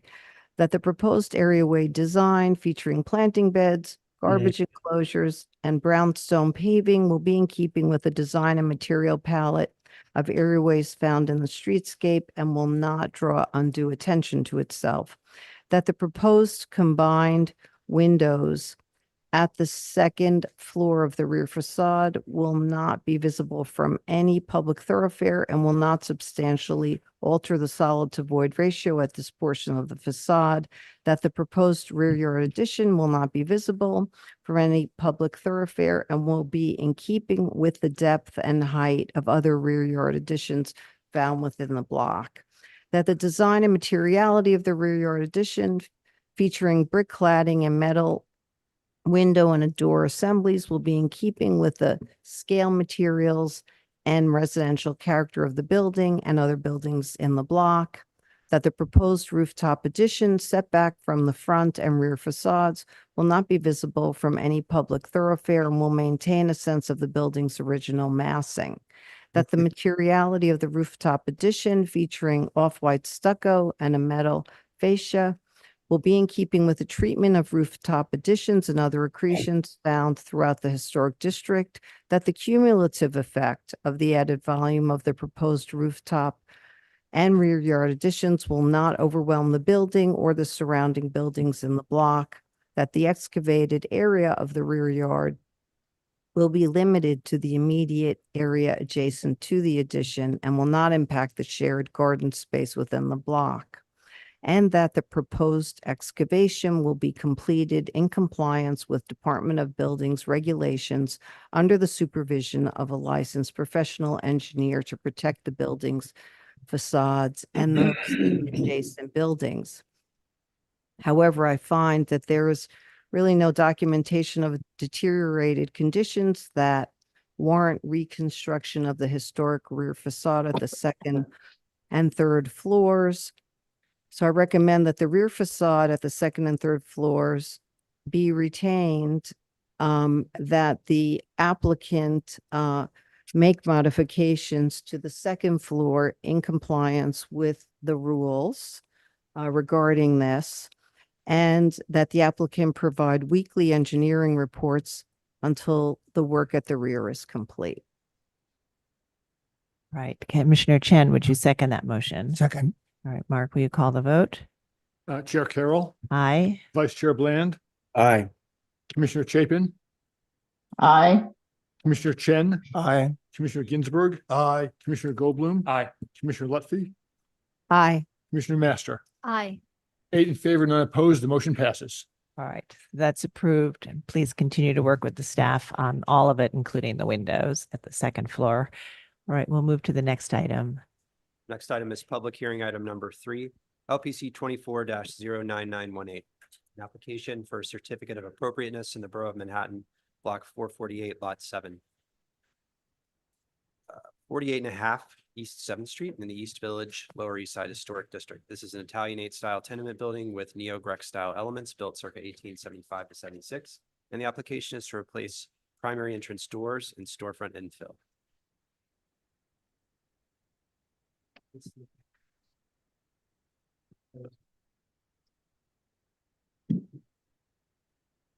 Good morning, Commissioners. My name is Norman Thomas. I'm a principal at Union Street Studio Architects. We're the architects for the proposed application. This slide shows the location of the building in the district. And the best we could do when looking for historic photographs was to find these two 1940s text shots. The one on the left shows the building. Sorry. The one on the left shows the building taken from 2nd Avenue, and on the right, this photograph is actually of the adjacent building. Fortunately, 48.5 appears in it. And if you look closely at it, it's pretty obvious that the original storefront had 2 entrances, these projecting bays with glass panels on the sides. Photographs of the existing conditions. The storefront bays have been heavily altered over the years.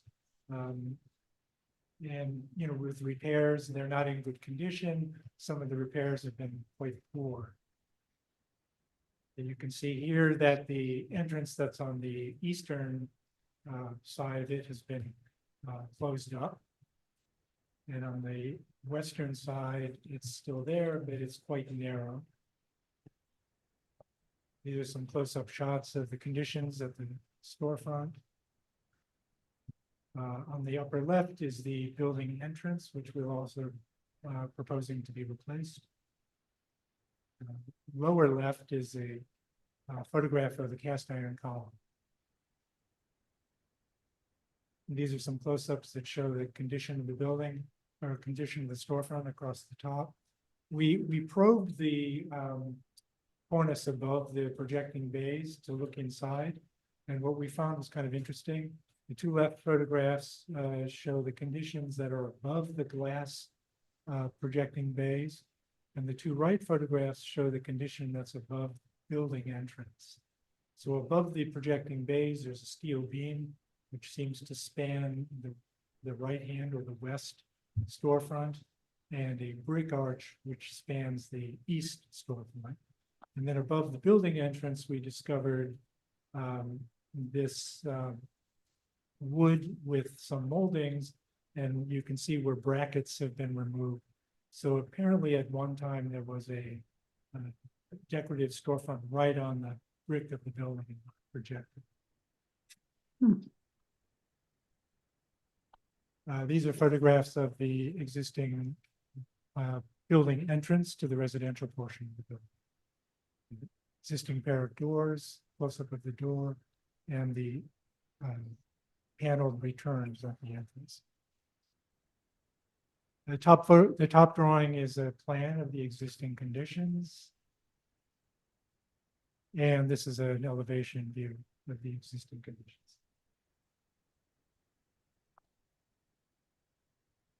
Bottom view shows the proposed storefront. We're proposing to reconstruct the show window bays to the same extension, but we're introducing a modification, which is displayed recesses. We think that these displays restore a nice rhythm to the storefront, and they soften, the overall appearance, and they also help to mitigate the kind of planar appearance of the storefront in its current state. We're keeping the entrance to the store on the right, and on the left, we're recalling the original entrance by recessing that glass panel with a fixed glass panel, no door there. Below the storefront, there is bluestone panels that cover the vault. We're not planning to make any alterations to those. On those bluestone panels are a number of steel plates and steel hatches. Those will remain, and they'll just be painted. Another purpose of the splay is to make the entrance to the store a little more comfortable. Although the existing door is a 36-inch door, the recess that's it's in is very tight, and so that door is a bit of a bottleneck. We're also proposing to make the store accessible to a wheelchair by constructing a small steel ramp and a platform in front of that door. At the building entrance, there are currently two small 24-inch wide wood doors. Building ownership really wants to change that to a single door to make that door much more usable. Currently, the narrow door poses some difficulties for people getting in and out, for example, with bicycles or with bags of groceries, things like that. This is the elevation view of the proposed work, showing new wood storefront that will be painted, new cornice. We'll restore the cast iron columns and paint those. And this also shows the proposed replacement to the building entrance doors. You can see the ramp on the front. It's a fairly shallow ramp, and we've made the railing as minimal as possible so that it doesn't obstruct the storefront. Below the storefront is a stone base, which is currently painted. We're proposing that would have the paint stripped off and be restored. And around the residential entrance, that brick wall is also painted. We're proposing that paint be stripped of that brick, cleaned and restored. And at the go on here. These are section views of the existing storefront and the proposed, and plan view of the proposed return at the cast iron column between the two storefront sections and a plan view of the proposed display. This is a section view of the existing apartment entrance and the proposed entrance. We're proposing that only the doors be replaced, that the paneled side returns at the entrance will be retained and restored, that the horizontal mullion above the door be retained, and the transom panel above the door also be retained. And that is the end of my presentation. Yes, Commissioner Ginsburg. At the commercial entrance, are you going to have an automatic door opener? I think you're going to need one. And then where are you putting it on the facade? So the design of the commercial entrance is such that it complies with the accessibility regulations. An automatic operator would not be required because we have the required clearances at both sides of the door. I'm not sure about on the push side because I presume you have a closer. I think you need some, but If there's a closer, yes, then we need the 12 inches. so there's no closer We're on the not door. proposing a closer. Thank you. And sort of to follow up on that, does the change at the front door address barrier-free access or egress codes in any way, or is it a Well, convenience? because the ADA doesn't apply to apartment buildings, it would not be strictly to comply with ADA. New York City Building Code, of course, requires that if you make a change to something, it would comply. It should comply. So in that respect, changing the door, we would have to put in a 36-inch door to comply. In actuality, putting in the 36-inch door is a benefit to any person who might have disabilities, whether it's a wheelchair or, just difficulty walking. So that's also a consideration. All right. And did you consider, it looks like the doors are planar. Did you consider replicating the detail from in the historic door? We do propose that the door is similar to the existing door in that the horizontal rail is at the same height as the existing, and that there will be a panel below that. So it's a paneled door, not a completely flush door. Okay, but not the ornament that's on the historic doors. Correct. The existing door has this sort of applied, almost like a seashell ornament under the glass. We are not proposing to replace that, partially because the proportions are so different. Okay. All right. Other questions? Yeah. Okay. All right. Let's move to public testimony. We may have more questions after that. Is there anyone in the room who would like to speak on this item? All right. Noting that there isn't, I will turn it over to Gregory to see if we have any remote participants. Thank you, Chair Carroll. We have a few remote participants with their hands raised.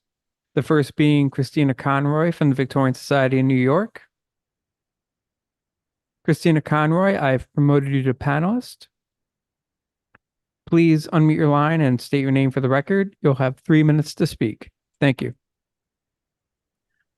Good morning, Commissioners. I'm Christina Conroy for the Victorian Society, New York. Now, we strongly object to the replacement of the paired window and glass front doors. They appear to be original rare survivors on a tenement building. 2 steps up to the entrance will remain, so it doesn't seem the work is being proposed for accessibility reasons. But even if better access is the goal, the appropriate way to achieve this is by retrofitting automatic door operators that open both door leaves simultaneously. The proposed asymmetric front door and side lights are inappropriate. This configuration was never used historically. It would be an awkwardly intrusive presence on this largely intact historic facade. The storefront reconstruction appears to be well designed. We would emphasize the retention and replication of any remaining historic materials. The intent should be a restoration rather than a design quote, recalling, unquote, the original.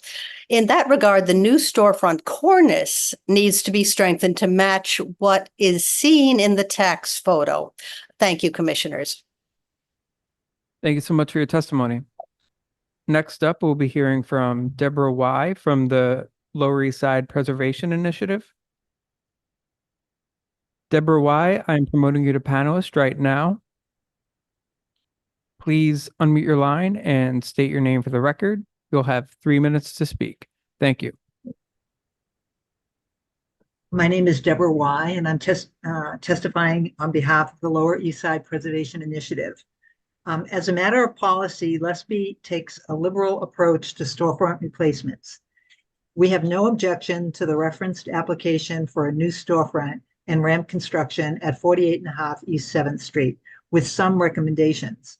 We believe the proposal to restore or replace brackets and cast iron pilasters and to add bulkhead panel moldings brings the building closer to its historic appearance, and that the ramp, with its size and configuration, does not detract from the building's architecture.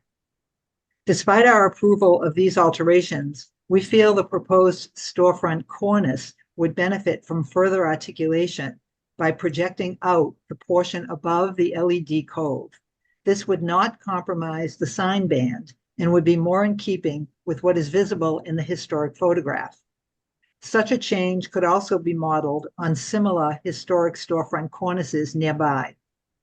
We also would recommend retaining and refurbishing the current wood entry doors and transom, which are very nicely ornamented and appear to be original to the building.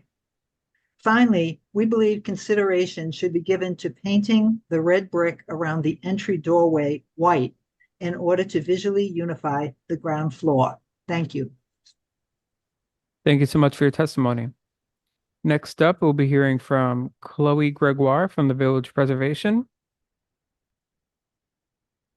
Chloe Gregoire, I'm promoting you to panelist right now. Please unmute your line and state your name for the record. You'll have 3 minutes to speak. Thank you. Good day, Commissioners. My name is Chloe Gregoire, and I'm speaking on behalf of Village Preservation. Thank you for the opportunity to testify. Village Preservation feels that the original historic fabric should be retained at the ground floor of this building where feasible. In particular, the original residential doors should be restored and retained. Additionally, we ask that the Commissioners consider requiring a further review of existing conditions at the projecting wood storefront to determine what historic elements, if any, may be repaired rather than demolished and replaced in full. Thank you. Thank you so much for your testimony. Next up, we'll be hearing from Lucy Levine from the Historic Districts Council. Lucy Levine, I'm promoting you to panelist right now. Please unmute your line and state your name for the record. You'll have 3 minutes to speak. Thank you. Hi, Commissioners. My name is Lucy Levine. I'm speaking on behalf of the Historic Districts Council. HDC commends this beautiful storefront proposal. However, we note that the residential entrance door is original and we believe it should be maintained. If the door replacement is to create ADA access, we suggest that the original door could provide ADA access if both leaves were opened electronically. Thank you. Thank you so much for your testimony. I do not see any additional hands raised, so I will note for the record that Manhattan Community Board 3 recommends approval with 2 suggestions.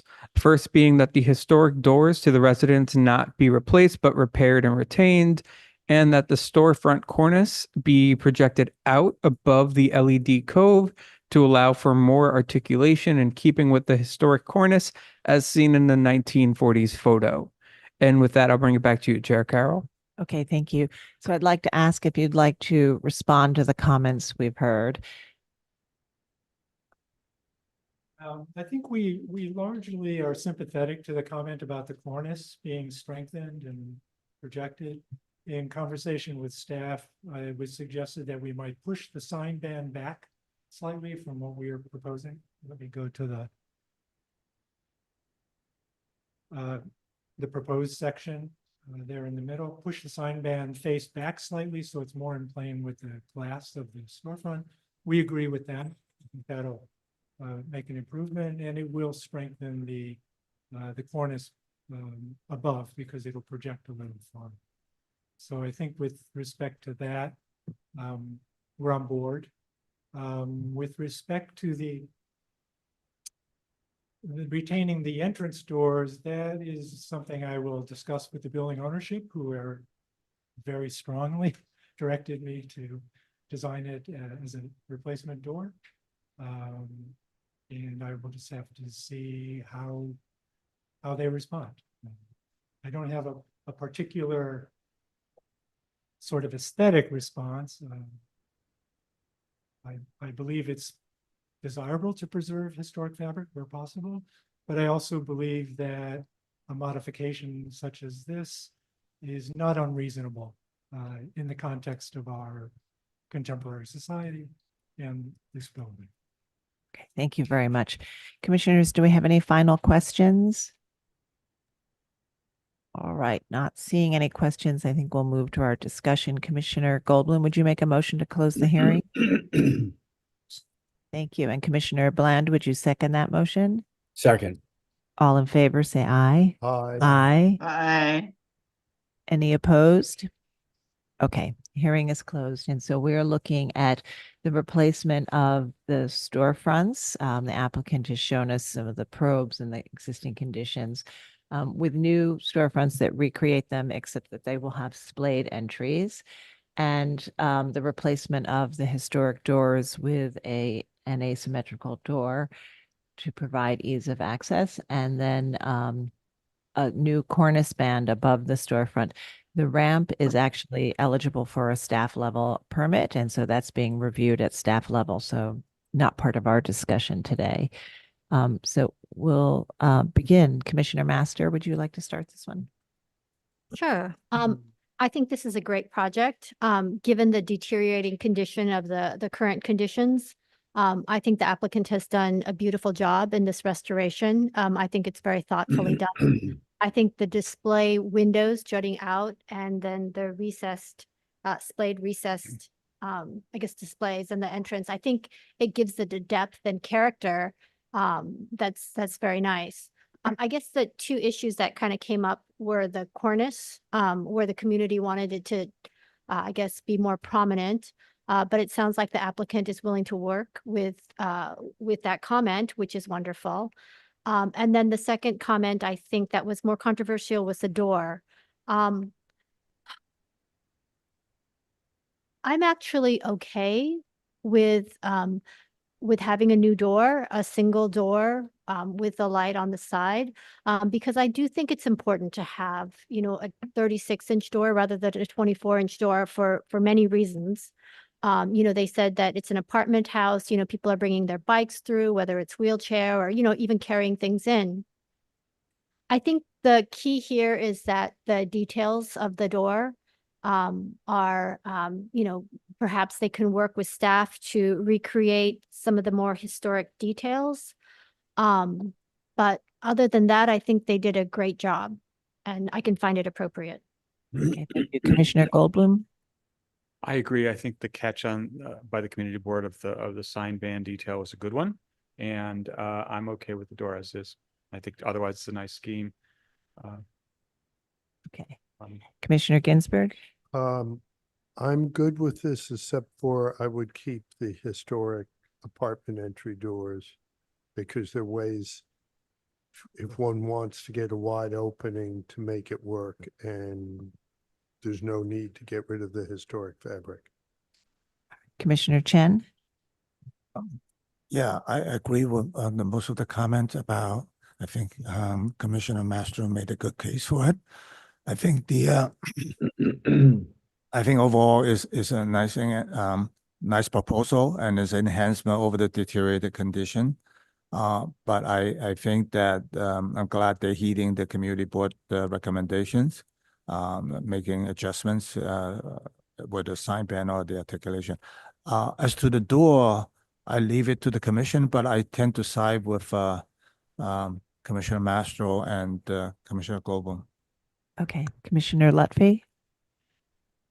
This is a nice project. I especially love this you know, just the storefront articulation in general.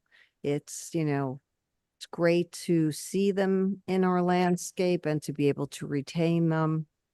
And so I appreciate the applicant's efforts to do that. I happen to agree with my fellow commissioners that the cornice above the storefront needs more articulation. I wouldn't just articulate it a little bit, because if you look at the photos, that's like a nice cornice that has a presence that I think will only enhance the other good work that you're doing. So that would be my recommendation. And I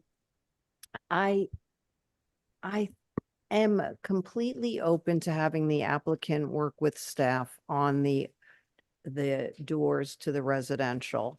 So it could be an electronic swing, it could be one door, you know, the door conceptually as it's been proposed with a side light.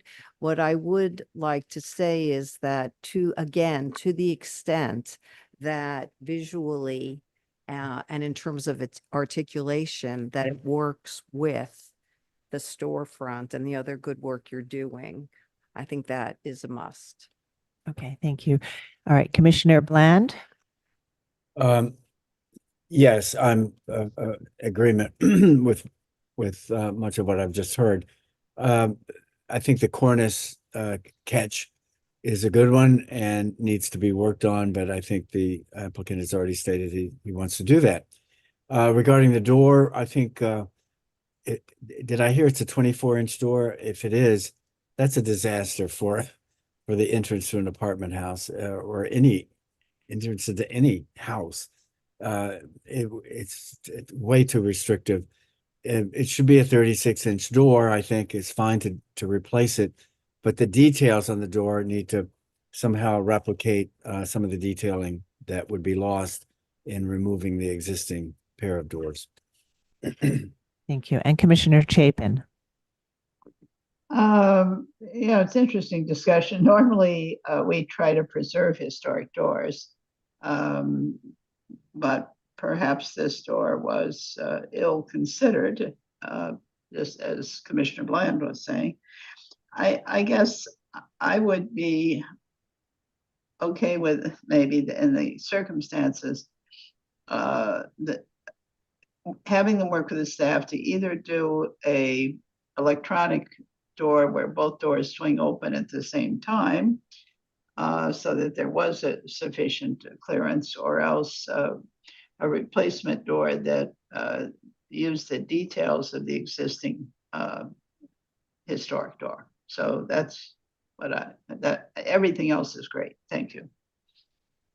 Okay, thank you. All right, so I think where we are is we have enough to support this proposal with the condition that they replicate the detail to the extent possible, the details on the door, and that they work with the staff to provide or to add more articulation and depth in the cornice.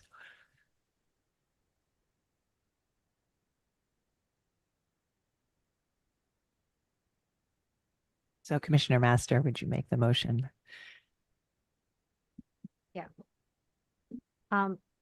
In the matter of LPC -24 09918, 48 1/2 East 7th Street, East Village, Lower East Side Historic District, an Italianate style tenement building with neo-Greek style elements, built circa 1875 to 76. Application is to replace primary entrance doors and storefront infill. I note that the building style, scale, materials, and details are among the features that contribute to the special architectural and historic character of the East Village, Lower East Side Historic District. I recommend approval with modifications, finding that the existing storefronts are in a deteriorated condition and have been altered over time with multiple elements replaced. Therefore, only a limited amount of deteriorated historic material will be removed. that certain aspects of the historic design, including projecting display windows with brackets, will be recreated in the new design. That the proposed displayed recessed entrance will be typical of recessed entrances found at buildings of this type, style, and age, and will provide code-compliant access to the storefronts. That the proposed recessed displayed display windows will recall a recessed entrance and can be adapted to provide access to the retail space in the future.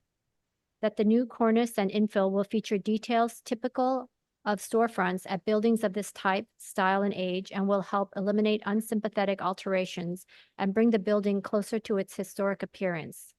That the change in configuration to a single leaf door and side light will approximate some aspects of the historic double leaf configuration while improving barrier-free access and meeting egress code. That the historic transom window, transom bar, and returns and soffit will be retained, and that the work will not detract from the special architectural and historic character of the East Village, Lower East Side Historic District.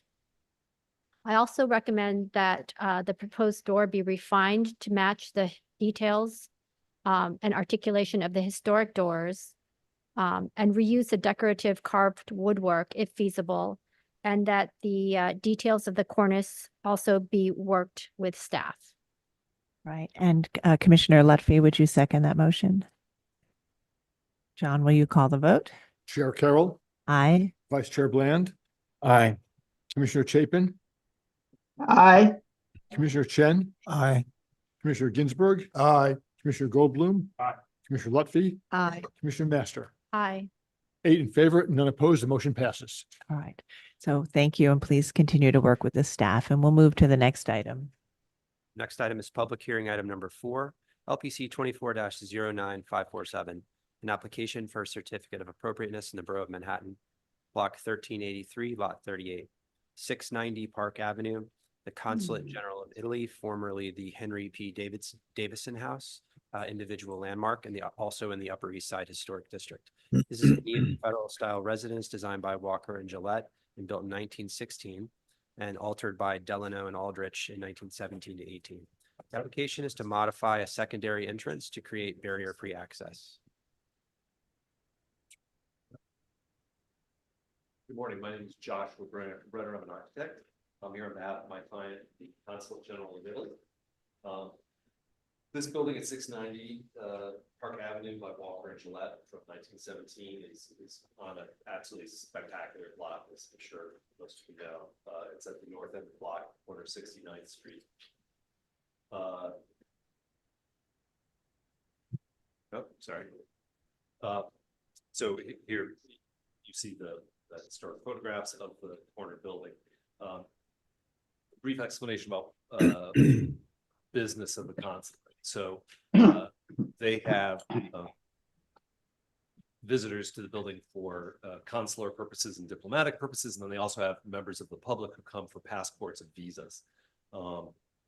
Currently, the passport office is on the salon floor on the first floor, which is not accessible from the street. It's up a few steps through the front door. And then the visa office is in the basement, when we'll see the side yard that provides access to the visa office. So this purpose of this project is to get access to both the salon floor and the basement floor for passports and visas all through the side service entrance, thereby allowing the front door to be used only for the sort of more secure diplomatic flow to the building.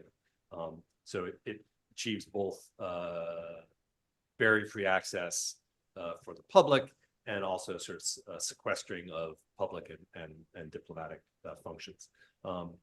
So you can see on the photograph on the right, there's a sort of a one-story stucco and concrete service wall between 690 and the building to the west of it.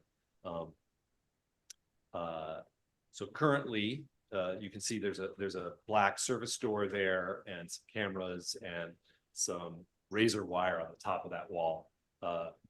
Parenthetically, we are proposing to remove the razor wire and to put a row of wrought iron spikes, or sort of more historically appropriate and a little less foreboding looking than razor wire on Park Avenue.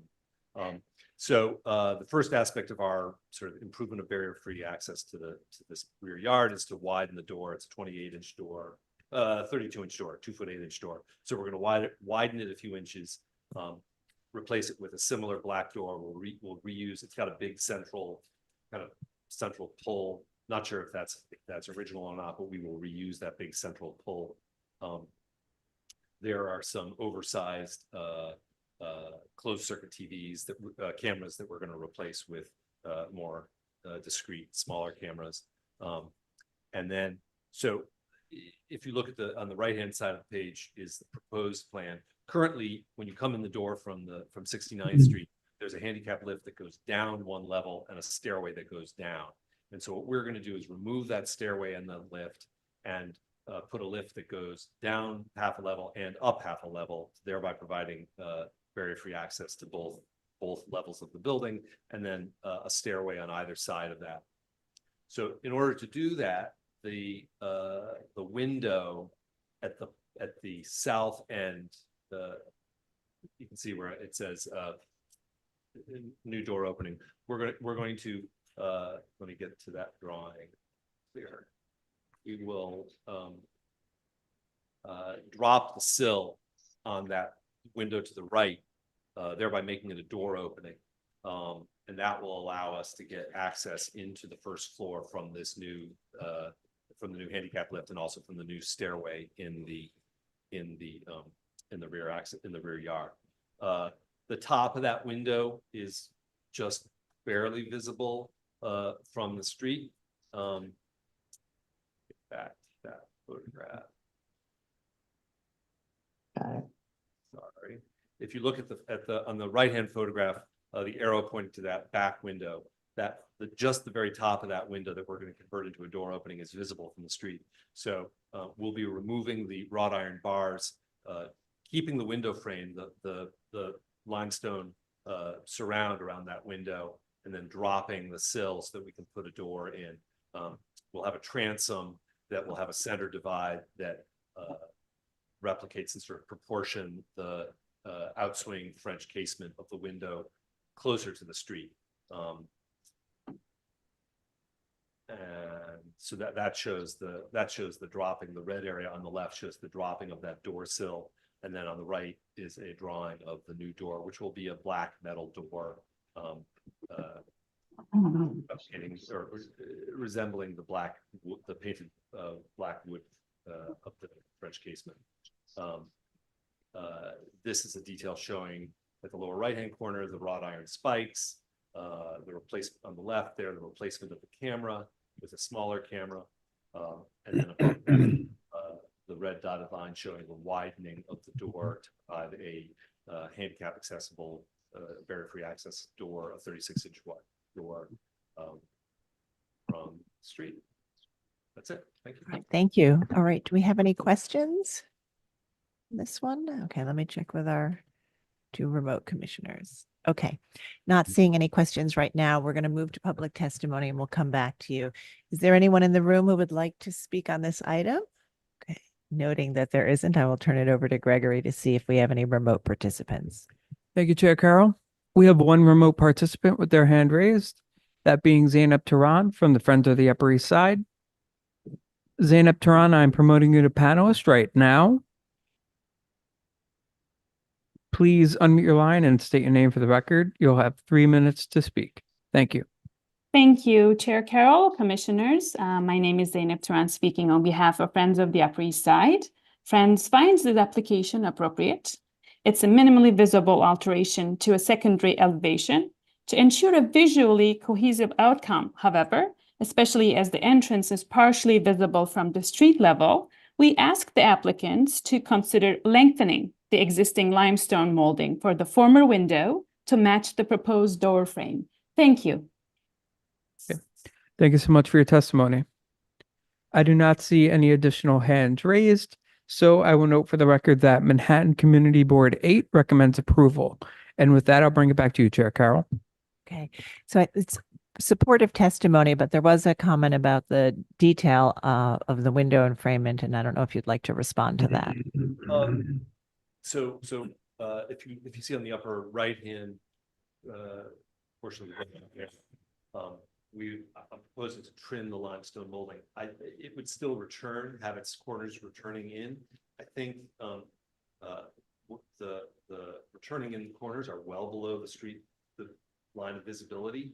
And I think actually sort of ripping those out and patching in molding extensions down to the floor level would be less respectful of the existing fabric. I think we're cutting the existing fabric. I think you'll see the thickness of the molding as it's cut.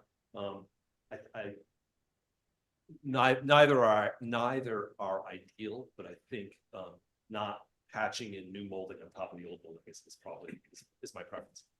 Okay, thank you. Any final questions, commissioners? All right, we'll begin to have our discussion then. Commissioner Lutfi, would you make a motion to close the hearing? So moved. Thank you. And Commissioner Chen, would you second that motion? Second. All in favor, say aye. Aye. Aye. Aye. Any opposed?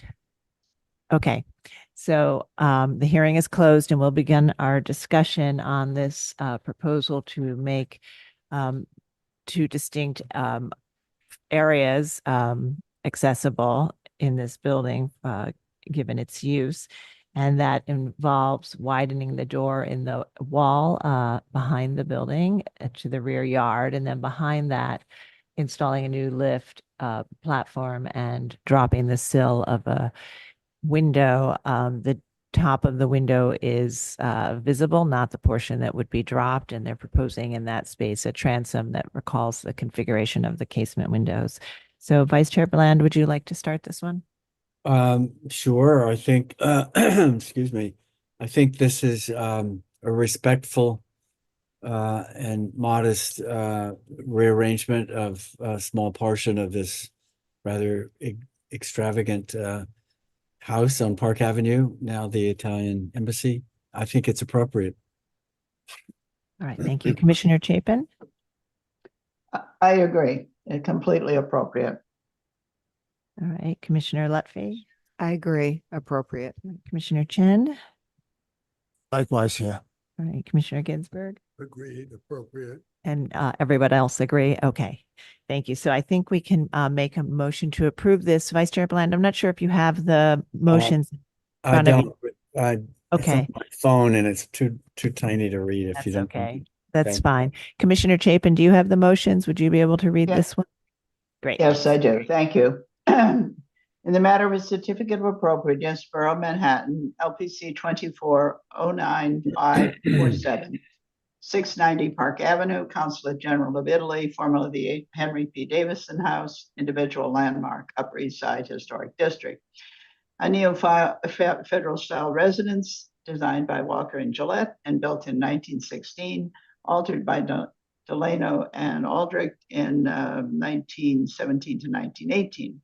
Application is to modify a secondary entrance to create that barrier-free access. I note that the building is an individual landmark and that the building style, scale, materials, and details are among the features that contribute to the special architectural and historic character of the Upper East Side Historic District. I recommend approval, finding that the slight enlargement of the secondary entrance within a street-facing courtyard wall will not damage or eliminate any significant architectural features, that the modified window opening will be only partially visible from West 69th Street over the courtyard wall, and the proposed metal and glass door with transom will not disrupt a regular fenestration pattern, that the proposed black painted metal spikes on top of the wall will provide additional height and security to this new barrier-free entrance, utilizing a traditional fencing method, which will blend with the surrounding context, and that the proposed work will not detract from the special architectural or historic character of the landmark or the historic district. Thank you. And Vice Chair Bland, would you second that motion? Second. John, Mark, will you call the vote? Chair Carroll. Aye. Commissioner Bland. Aye. Commissioner Chapin. Aye. Commissioner Chen. Aye. Commissioner Ginsburg. Aye. Commissioner Goldblum. Aye. Commissioner Lutfi. Aye. Commissioner Master. Aye. With 8 in favor and none opposed, the motion passes. Right, that's approved. Thank you very much. And we'll now move to the next and final item. That is public hearing item number 5, LPC 24-08608. An application for a certificate of appropriateness in the Borough of Manhattan, block 1388, lot 7503, 57 East 73rd Street in the Upper East Side Historic District. This is a Queen Anne style residence designed by John G. Prague and built in 1885 to 86. And the application is to construct a rooftop rear yard addition. Morning, everyone. My name is Damiano Geraci. I'm the architect on this project. The gentleman to my left is Mr. Lionel Brex. He is the client, he's the property owner. He has a 4th floor and a penthouse, so you see penthouse in this building at 57. At 57, 73rd. Is this better? Yes. Okay. Am I controlling the slides from here? Yes. Yes, go ahead, Bob. Good morning, everyone. Lionel Brex.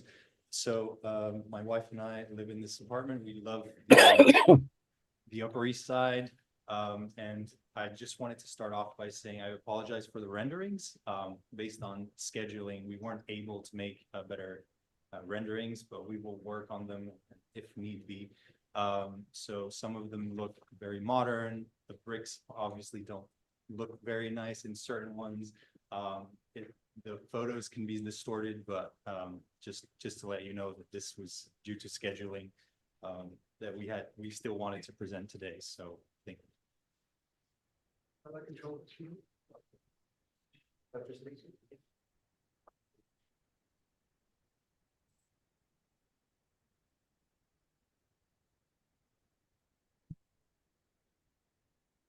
Okay, so we're starting off with a slide that basically shows our location on the block and the survey of the property. So there is an existing penthouse on the roof, and the area in red on the right side of your page, that's the extension that we're proposing basically. So we're going to move 10 foot, we're going to move towards the rear yard line about 10 feet. So we're going to meet the 30-foot rear yard lot line. This is a satellite view from Google, position on the street, and of the basically the surrounding buildings. There are basically lots of building types on this building. We're a row house. There are several row houses next to us and opposite us. The four corners have much taller buildings. There's also a church. There's a tall apartment building to our left. Our position on the historic landmark district. And this is a block plan showing basically other extensions that exist on the property. Those are shown in red. And the blue are other rooftop structures that are already built on neighboring buildings. Some are bulkheads, some are penthouses, some are screening for mechanical equipment, but they all pretty much go up high above the existing rooftops.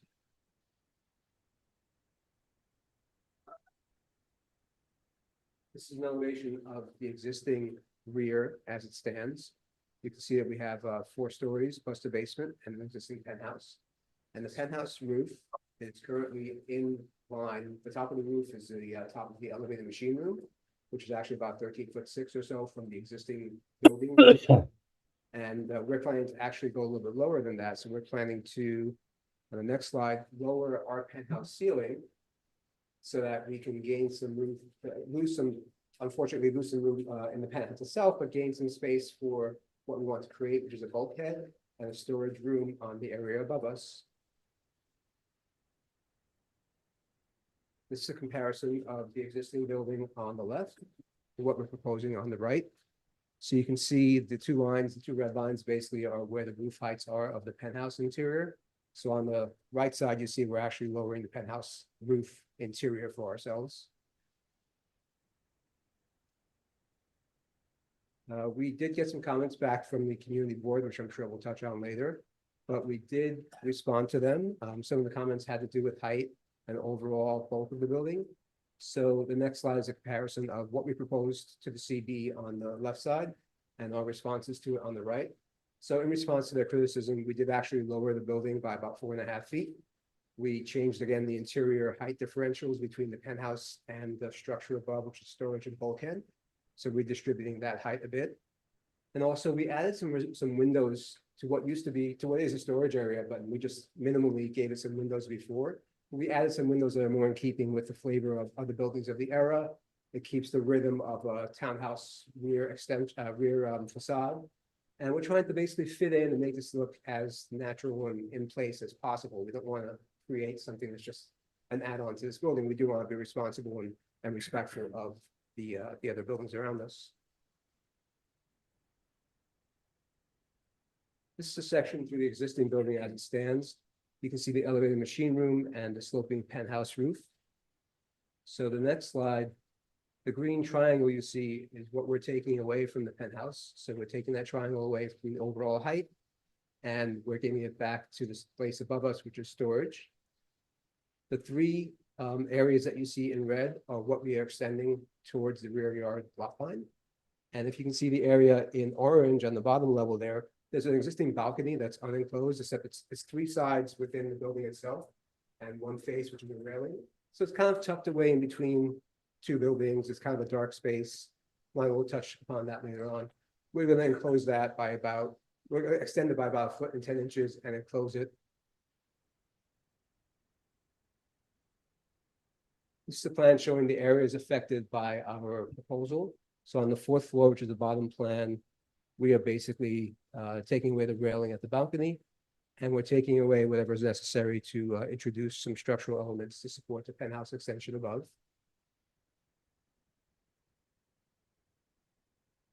And again, on the bottom plan, which is the 4th floor, the area shown in red is what will essentially be the enclosed balcony area. And the area above is the extension of the existing penthouse.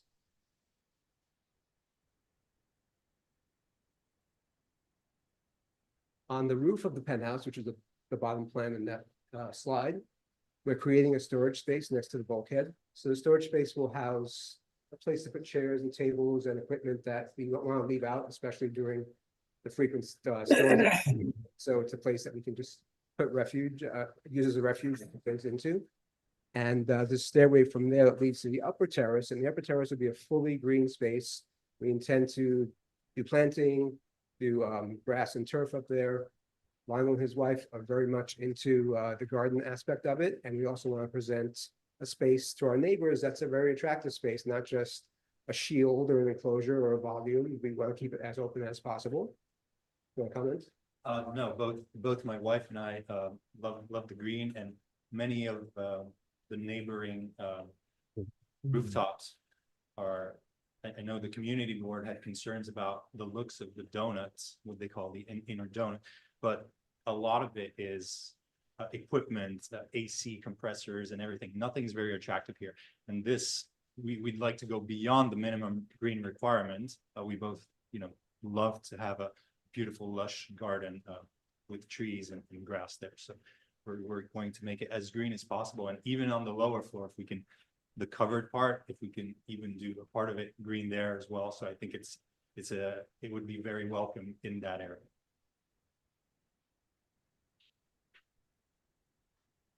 So that slide goes back to the satellite image. We're just comparing the areas around us and the buildings around us. So the corners are kind of anchored by these taller apartment buildings that prevent any view really of what we're trying to do, especially 350, 73rd Street.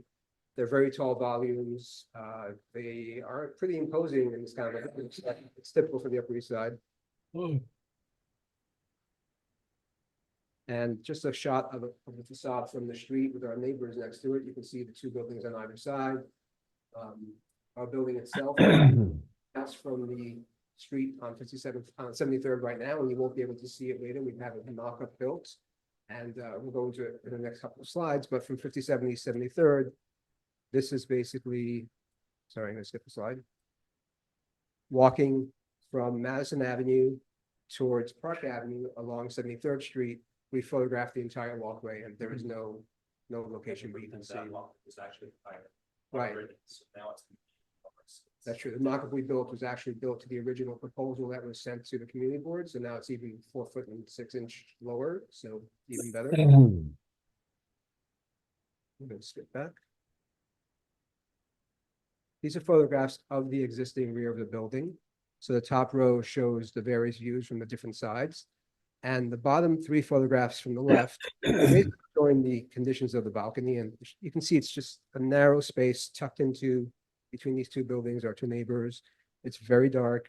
Looking down from above, the second and third pictures on the bottom, you can see again, it's just, you know, a platform, basically. It's nothing special. It's very dark. And Yeah, I would just like to say, I think these photos were taken during summer solstice around noon. So it is, that area never ever gets direct sunlight. I would say on the 21st of June, you probably get a portion, a tiny, maybe 1 inch or two that have a light for a few minutes, and that's it. It's always very dark in there and not visible to anyone apart from the immediate neighbors across in the north side. it's an unfortunate thing for Lionel and his wife, but in the light of this proposal, it's actually a positive because what we build is not going to impinge on anybody else's sunlight. And we're not going to be creating a situation that diverts or changes the existing condition.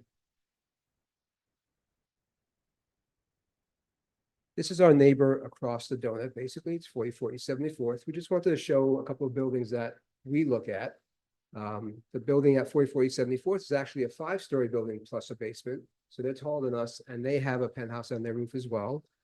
It winds up being, we'll show later on, but they actually wind up having 7 total floors when you start with their cellar. This is the shot we saw walking 73rd Street. So around the corner from Park Avenue, we walk that space also, and you can see on the two right side pictures, if you look at the upper picture, there's a slight area where you see the mock-up between the sliver of the two buildings, the alleyway that's there. And again, on the left, sorry, yes. And again, this mock-up is the taller mock-up that we made prior to the CB presentation. And the only area we can really see this, this sliver from is the triangle underneath the canopy of the building across the street on Park Avenue. You kind of walk the whole area, and that's really the only space that will give you that direct sight line. So it's really unobtrusive to the street. To the right side of the jagged red line there, that's our neighbor, 5153 East 73rd. And they're adding a similar space, similar proposal to their rooftop.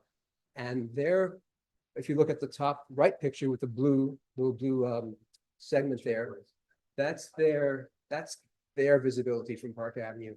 And that's seen from a much longer space and a larger space than ours because they have a bigger opening and it's further away.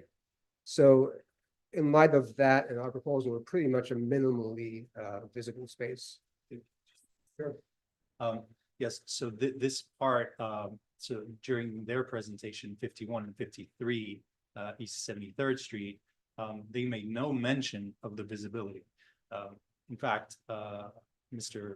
Lasik came to the property and, you know, initially didn't see the mock-up, and then having done his due diligence and being able to see from the rear deck that there was a sliver of Park Avenue, that's when we went to Park Avenue and walked it, and we saw that on this tiny in this tiny triangle under the awning, we could see the mock-up, which is actually bright orange there. But and that was the one which was 4.5 feet higher. And not only that was it 4.5 feet higher there, but that is the top of the railing. So the railing will be 3.5 feet. And so it's going to be, most of it will be transparent. So not only will it be lower, but the mock-up is showing the top of the railing and not the top of the brick, the volume.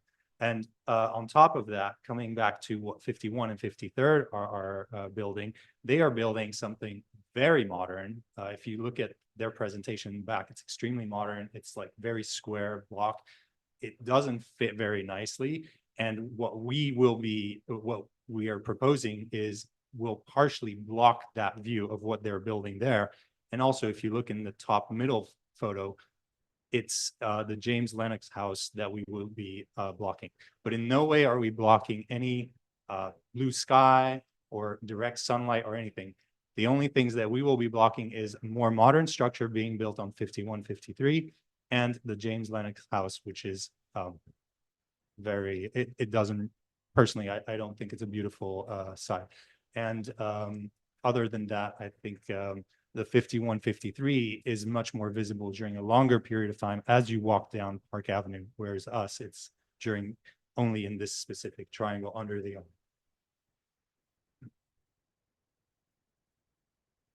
So again, a side-by-side comparison of our building on the left, 73rd and 74th, just to show that we have to walk down about 3 or 4 steps to get into our basement level, and they step up 3 steps to get to their first floor. So automatically they are higher than we are. Plus they have a 5th full floor and we do not. We have 4 floors plus a penthouse. And same building comparison shown from the rear and the front. So if you look at their building, starting with on the right side, their full facade there, it looks like they've dug out a part of their backyard. So you can see the cellar level, the basement, 1st, 2nd, 3rd, 4th, 5th, and the penthouse level. So it's actually quite a bigger building in terms of size and height than ours. These are some neighbors right next to them. So it's between 46 East 74th.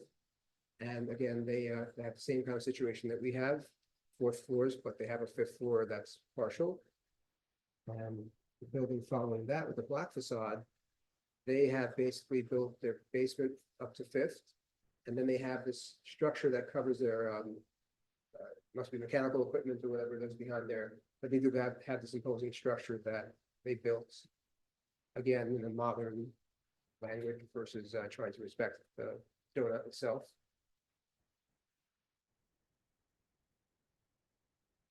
And we wanted just to call out something else because it was brought up at staff level and we were concerned about it. Again, at 44 East 74th, they have a balcony that has been pushed out further than the other balconies below it. So it actually overhangs their space a little bit. And we just wanted to show that because there was some concern about our balcony doing this, and there is a precedent for it. And again, in that sliver and that hole between the 2 buildings that the balconies are in, we don't feel it's really going to change either the sight line or the amount of sun that the person below us might get. I think it's not really an issue for us to extend by 22 inches, basically. These are the renderings that are in process, unfortunately, and also because of the distortion of the angle where the pictures were taken. Yeah, it's kind of towering over, but it's actually, you can see the extensions on the roof. So the penthouse level is what leads out to that terrace there that has the railing, and then the upper 3 windows are the proposed storage room, and then above that is where we were talking about the open terrace with the planting and the rooftop. This is a view looking basically northwest direction. So from the roof above, you'll see that you can come out from the bulkhead to the lower open terrace. And then there's a stairway that will lead down to the mechanical equipment that exists already. So anyone can go down there and access the equipment, access the elevator room, because there's really no other way to get there. There's no elevator. There's only a roof hatch that leads to this rooftop. So we have to provide access to the to existing equipment. Yeah, it's just very plain. Oh, I'm sorry. Again, this is very plain rendering. Neither my wife or I want to live in something as modern and blank looking as possible. So it'll be much more aesthetically pleasing, livable space, a covered livable space, and then the garden upstairs. This is just, yeah, we are very well aware that this is not what we're looking to finalize the look as. And the chimneys extension, the flues, it's the conservative approach where all of our neighbors would be extending their working fireplace flues. But from what we've looked online and on the listings, most of these fireplaces are decorative. So we hope that we won't have to extend any of these chimney flues. Right, for that, we've taken a worst case approach and saying, so if we have flues that have to be extended, this is how high they go, this is what they look like. This is a view looking towards the northeast. And this is a view standing basically on the west side, looking east. Similar view.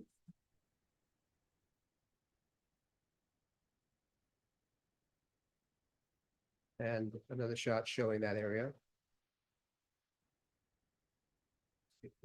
Sorry, yes. So the next series of slides are kind of a superimposition of an existing photograph with what we're adding. So you can kind of see the ghost image of what we're adding on top of the photograph of what exists. So I think it's a nice way to show, you know, how much effect actually we're actually imposing on the building. And you can see the original level of the mock-up there. So we're actually going to be lower than that.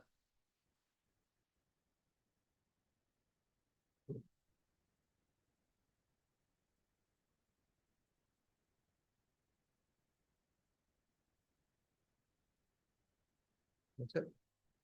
All right, thank you. Yes, and we have some questions. Commissioner Goldblum, followed by Commissioner Ginsburg.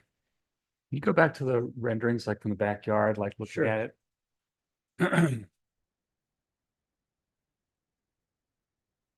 That's That one? that one's good. So the material of the addition is brick or stucco? So the back of the building is basically a brick that has been parged and painted. Yeah. We're going to follow with On two sides, yeah. and the back is the original brick, which is not painted. Right.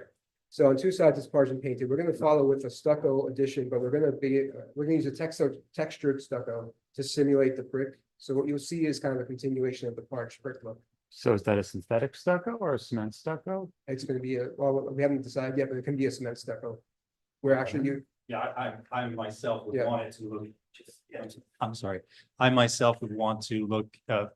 We're looking for it to blend in as beautifully as possible. So we don't want to have this ugly distinction. So Got the it. idea is to have a stucco as closely resembling as possible to the original white painted brick and the original exposed orange brick at the back.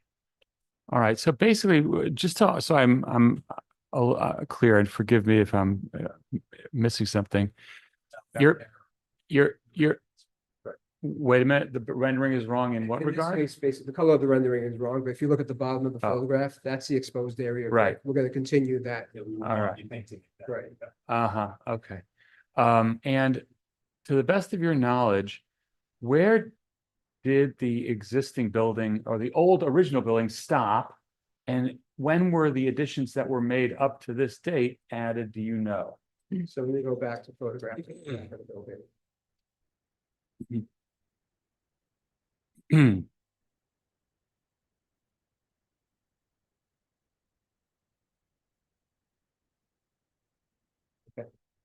So from what we can tell in the historical documents, the sliver that extends out into the backyard, this is from the old Sanborn maps. That was an addition, but the original building didn't have that extension. Mm-hmm. And then the penthouse was added in the mid to late 90s. Okay. So the wing is old, but the roof thing is new. So what you're doing basically, you go back to that rendering shot that we started on, is you're basically building out over the areaway for 2 floors. Is that basically, you know? We're extending one floor, which is the fourth floor. Right. So the fourth floor balcony, we're just enclosing that. Actually, I'm going to go to the Right. section, You're 'cause I turning a think balcony into an indoor space. Right. So let me go to my section because I think that clearly delineates what Right. we're discussing. Okay. So on the fourth floor, the orange is the existing balcony, and we're just extending it in the red area by about 10 Right. inches. So that's enclosure. On the penthouse level, we're extending out that red volume that you see, that red square, towards the backyard. And then we're basically carrying that facade down and up. And that's in order to create a storage room for chairs and a nice lawn up in the air. To create 2 terraces and a storage room, yes. And could you not, since you guys control the apartment below the full floor, could you not have some garden on the existing roof? So if we have, do we have photos of the existing roof? I know it has some equipment on the front. It's all equipment, and then the only problem is that was the original idea. We would have preferred not to have stairs going up, and used our enclosure space in a different manner. But the problem is that the elevator machine room is sitting on beams, and these beams are very high, which explains why the roof of the elevator machine room is so high. So it's elevated and it's preventing this passage without having stairs going up and down. So that's kind of the problem we have here. But I don't, do we have another photo showing it's really it's much worse than that. There are some of the stuff that's there, right. but the existing mechanical equipment, that ladder that goes from the upper roof deck to the existing roof doesn't exist. But in front of that, from the skylight, there's a whole bunch of duct work and equipment Okay. that we're gonna relocate as part of the building wide. So the black thing in this picture behind the white box, going from right to left, there's a white box with a window in it, and there's a black thing, and there's your extension going up with an angled portion of the wall, right? So the black thing is the elevator machine room? No, the black thing is actually the neighboring chimney. Okay, So it's an existing chimney, which we think is their fireplaces, and we're gonna confirm that these are active or not. Yes, so the AC compressor hanging on that wall is actually the neighbors who installed it, and then he has this chimney which was painted in black. I don't know who painted this chimney in black, and we believe that all of those fireplaces are decorative and that we wouldn't need to. We're hopeful that we don't need to do any of the extension flues. all right. Oh, okay, thanks. And what you're seeing in the slant there is basically we're taking the flues over towards the back of the building so that they don't, so that they're not visible from 73rd. Okay, thank you. All right, Commissioner Ginsburg. So I've got a few questions. The first is there seems the plan doesn't show it, but this shows planters on the roof. Yes. And you're talking about having a green roof. How thick is the soil depth going to be on the roof? So 'Cause- we're looking at different systems right now, but it looks like the system that most likely will require at least 6 inches. Require what? For low planting, it's 6 inches. Right. And then the planters are around the edges. Okay, but they're not on the floor, on the plan. We're just showing a green area for now, like the plan section. That, the next one is the stair seems very steep. Does the stair comply with code? That's considered basically like a ship's ladder kind of stair. So we are following the 7.5 horizontal. Right, and 9 but vertical wall that's component, typically for access for mechanical equipment. which is what this is for. That stair that you see is just for access to the mechanical equipment. It will not be used by. I thought that was access to that green roof on the There's a upper second level. stair. Let me show that one.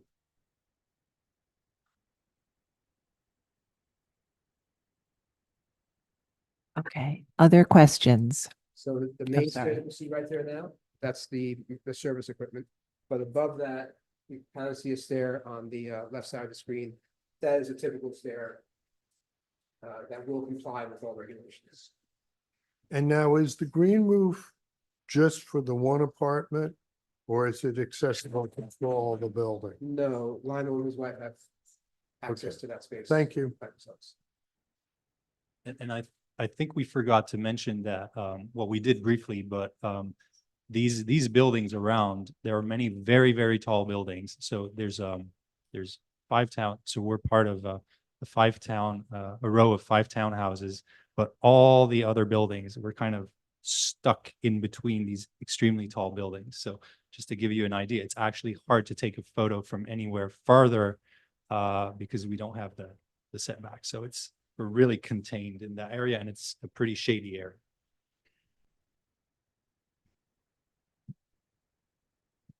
All right, other questions?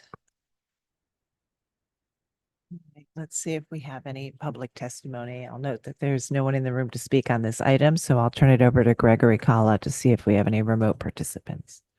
Thank you, Chair Carroll. We have a couple of hands raised in our attendees list. The first we'll be hearing from is Zainab Tehran from the Friends of the Upper East Side. Zainab Tehran, I've promoted you to panelist. Please unmute your line and state your name for the record. You'll have 3 minutes to speak. Thank you. Thank you. Thank you. Hello again, Chair Carol, Commissioners. My name is Zeynep Turan, speaking on behalf of Friends of the Upper East Side. Friends is concerned about the proposed addition of a storage unit to the top floor of this townhouse. We find the design to be awkward, even though it is small and utilitarian. It will also be visible from Park Avenue and the Donut. We also question why the applicant feels the need for the storage unit to be located on the top floor as opposed to a different location within the townhouse, and request that the applicant reconsider the design and placement of this unit. The committee would also appreciate the opportunity to review architectural drawings that better illustrate the proposed addition. Thank you. Thank you so much for your testimony. Next up, we'll be hearing from Lucy Levine from the Historic Districts Council. Lucy Levine, I'm promoting you to panelist right now. And please unmute your line and state your name for the record. You'll have 3 minutes to speak. Thank you. Hi, Commissioners. My name is Lucy Levine. I'm speaking on behalf of the Historic Districts Council. HDC finds this rooftop addition inappropriate. There is already a penthouse on this building. Therefore, the applicants seek an addition on top of an addition. This proposal renders the building top-heavy and sets a bad precedent for additions on multifamily dwellings in high-density neighborhoods on either side of the park. Thank you. Okay. Thank you so much for your testimony.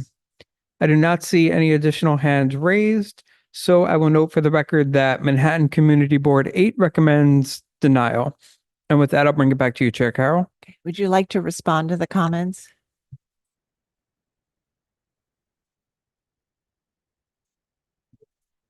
Yes, so regarding the storage, so initially we had been looking at putting it more on the south side and not above.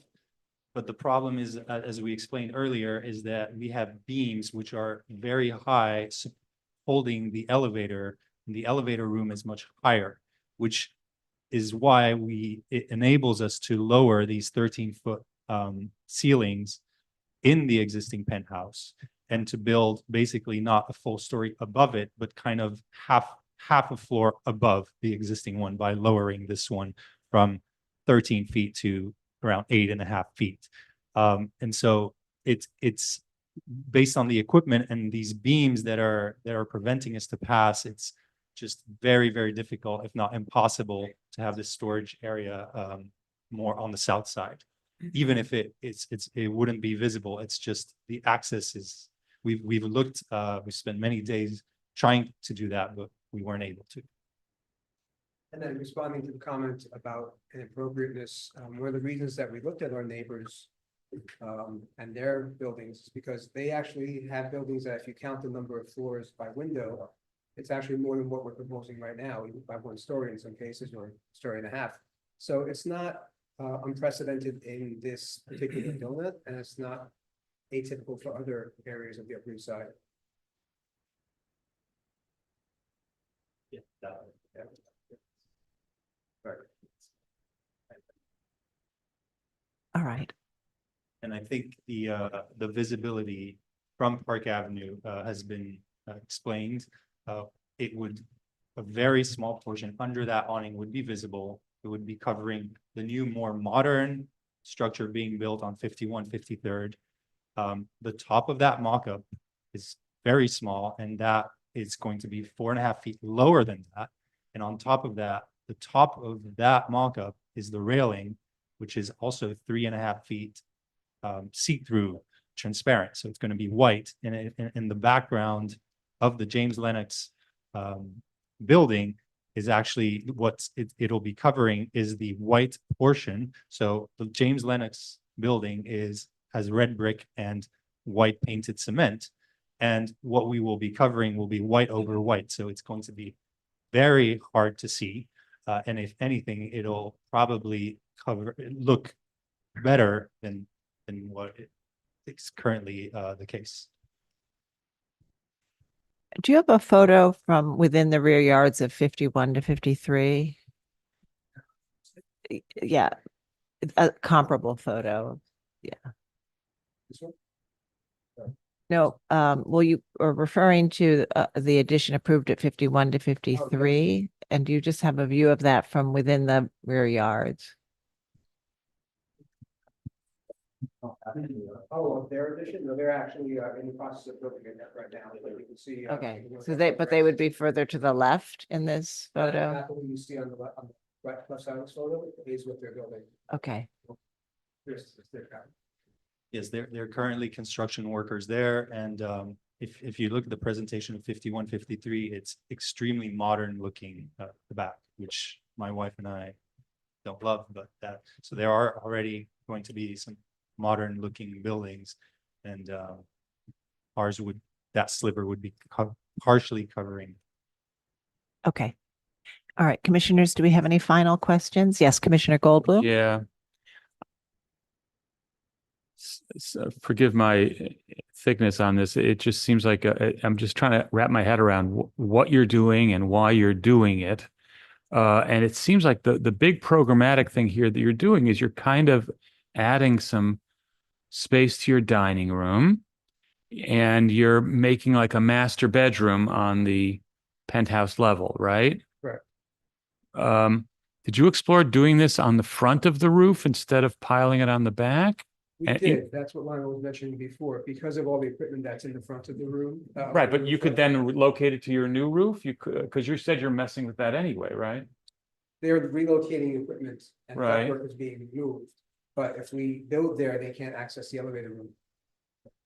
Okay. And there was no solution to that other than to pile your stuff over the air at the back. Yeah, it really is. I mean, you would actually prefer.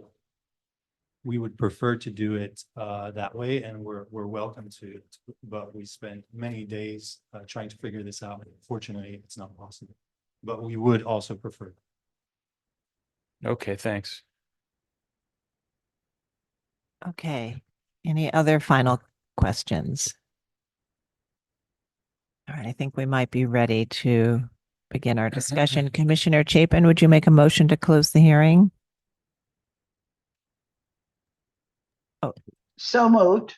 Thank you. And Vice Chair Bland, would you second that motion? Second. All in favor, say aye. Aye. Aye. Aye. Any opposed? Okay. The hearing is closed and we'll begin our discussion on this rooftop and sort of almost rooftop and rear addition. And this is as with all rooftop and rear yard additions, we will look at whether or not any significant historic fabric is being removed, the views. In this case, it's very minimally visible from Park Avenue. And then we look at the addition within the context of the rear yards and the other buildings facing the rear yard, and regardless of visibility. And so in this case, as we've heard on this block, many of these buildings have been altered. Some of the original brownstones have been replaced with apartment buildings. And that is typical of the Upper East Side, where we see a lot of 20th century interventions. There's a sort of early 20th century significant layer in this district that resulted in changes to the front facades, but also to the backs and the roofs, with the introduction of large additions at the back and as I said, apartment buildings within the blocks. So there is on the Upper East Side an opportunity, I think, to do more additions than some other more pristine contexts. This addition is a little unusual for us in that it is projecting and sort of cantilevering over the space below, as a space next to the L. So it sort of jets out, cantilevers over, and then goes straight up, bringing the rear walls completely toward the rear yard. So it's an unusual configuration within this very varied block. So I think we'll focus our discussion on its relationship to the building to which it's being added, which has had some layering already, and the context. Commissioner Goldblum, would you like to start this one? Yes. This is a really odd proposal.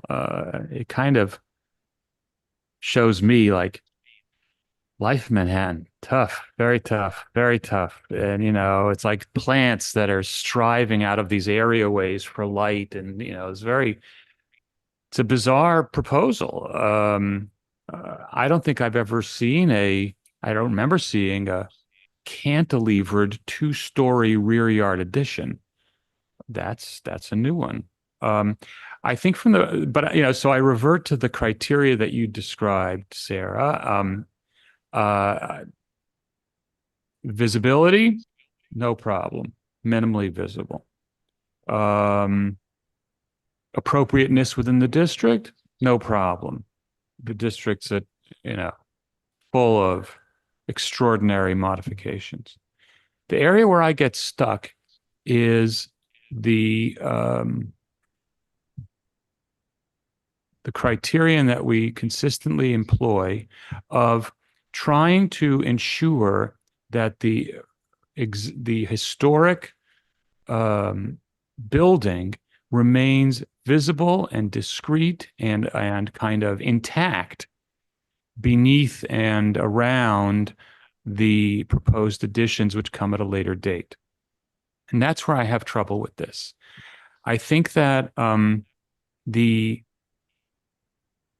wing that was added, the tail, is kind of historic already. I think that it's old enough and typical enough in its type and construction to be considered somewhat historical. I think that the ephes structures on the roof are not, and I don't think that removing them or modifying them is inappropriate. But I think that the idea of cantilevering a 2-story volume over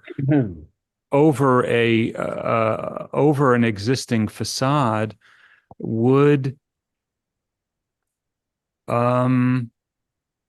really confuse the reading of this beautiful historic townhouse. And I do have trouble with the cantilever, and I understand the difficulties that the applicants have in shoehorning their quite small, quite modest bedroom onto this job. But I just don't think that it's the right way to go to allow for a cantilever over there. I think I'd be personally more comfortable with an addition on the tail than I would be with a 2-story extension up above. Furthermore, I think that, I think that we all love lawns and planted areas. But I think here, the extent to which the construction is being driven by that rooftop terrace is a bit out of proportion to the building itself. The grandiose stair and all that stuff. I think there has to be a better solution that can be found that would be less impactful on the existing building, on the historic building, than this one. And I totally understand the difficulties that they've had, and I commiserate with them. But sometimes when you're working with a historic structure, you have other limitations that have to be considered. I don't recall ever seeing a cantilever like that, and I think that it does obscure the reading of the volume of the historic building in a significant way. Thank you. Furthermore, I think that the construction should be brick, and if they want to do brick with a parging over it, that's fine. The idea of kind of doing one wall ephes, one wall brick is just out of left field, I think. And I think that the way that the context seems to tell us to go here is with a brick structure. Okay, thank you. Commissioner Ginsburg. So I agree with Commissioner Goldblum. I would also just add, it's not good coming to us where we haven't fully developed that yet. Because if it's something related to aesthetics, etc., we want to know about it. I would also add that this structure is going to cut light from that courtyard, both direct to the neighbors and to some degree indirect to this own building, because you're adding 10, 12 feet of structure above you're cantilevering out past the balcony, but the balcony was a much smaller structure. And if you notice that that existing area which you're showing you're getting roof is sloped down, that would bring in more light to the donuts. So I have some issues with that too. All right, Commissioner Chen. Yeah, this is really unusual. I'm sure for the commissioner that have been sitting on this commission far longer than I have, it is really, and I think, as per Commissioner Goldblum, the visibility is not an issue, and also the other, is the third one at the end, which is this cantilever that projects out. And I think based on what I'm hearing, I think, this is where we need to find what's the solution for that. Okay. Commissioner Lutfi. I don't know.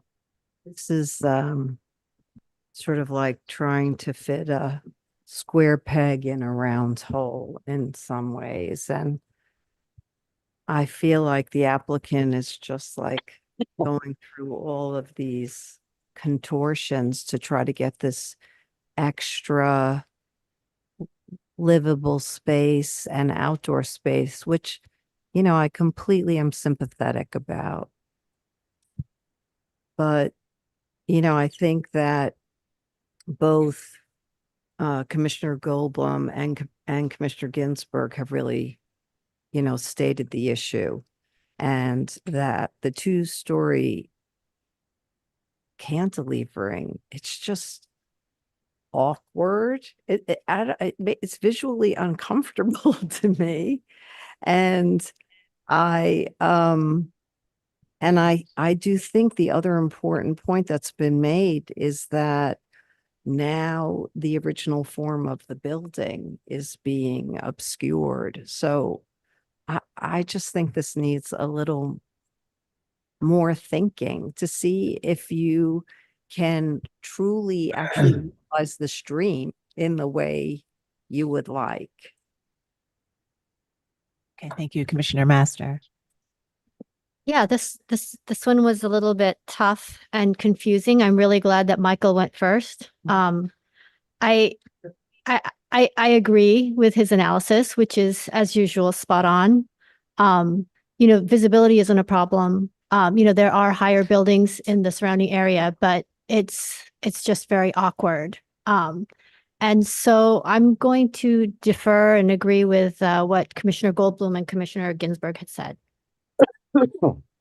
Thank you, Commissioner. Oh, sorry, excuse me, Vice Chair Bland.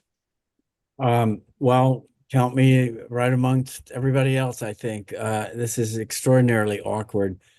A penthouse on top of a penthouse, cantilevering over the back of a house. It's bizarre. The difficulty with which the architect and owner described everything should have been a cue that there's something off here. If it's that difficult to make all this work, then there's something that's just inappropriate here. Can something be added? And probably something, but I think not this. I think this has to be reconsidered, kind of de novo. Thank you, and Commissioner Chapin.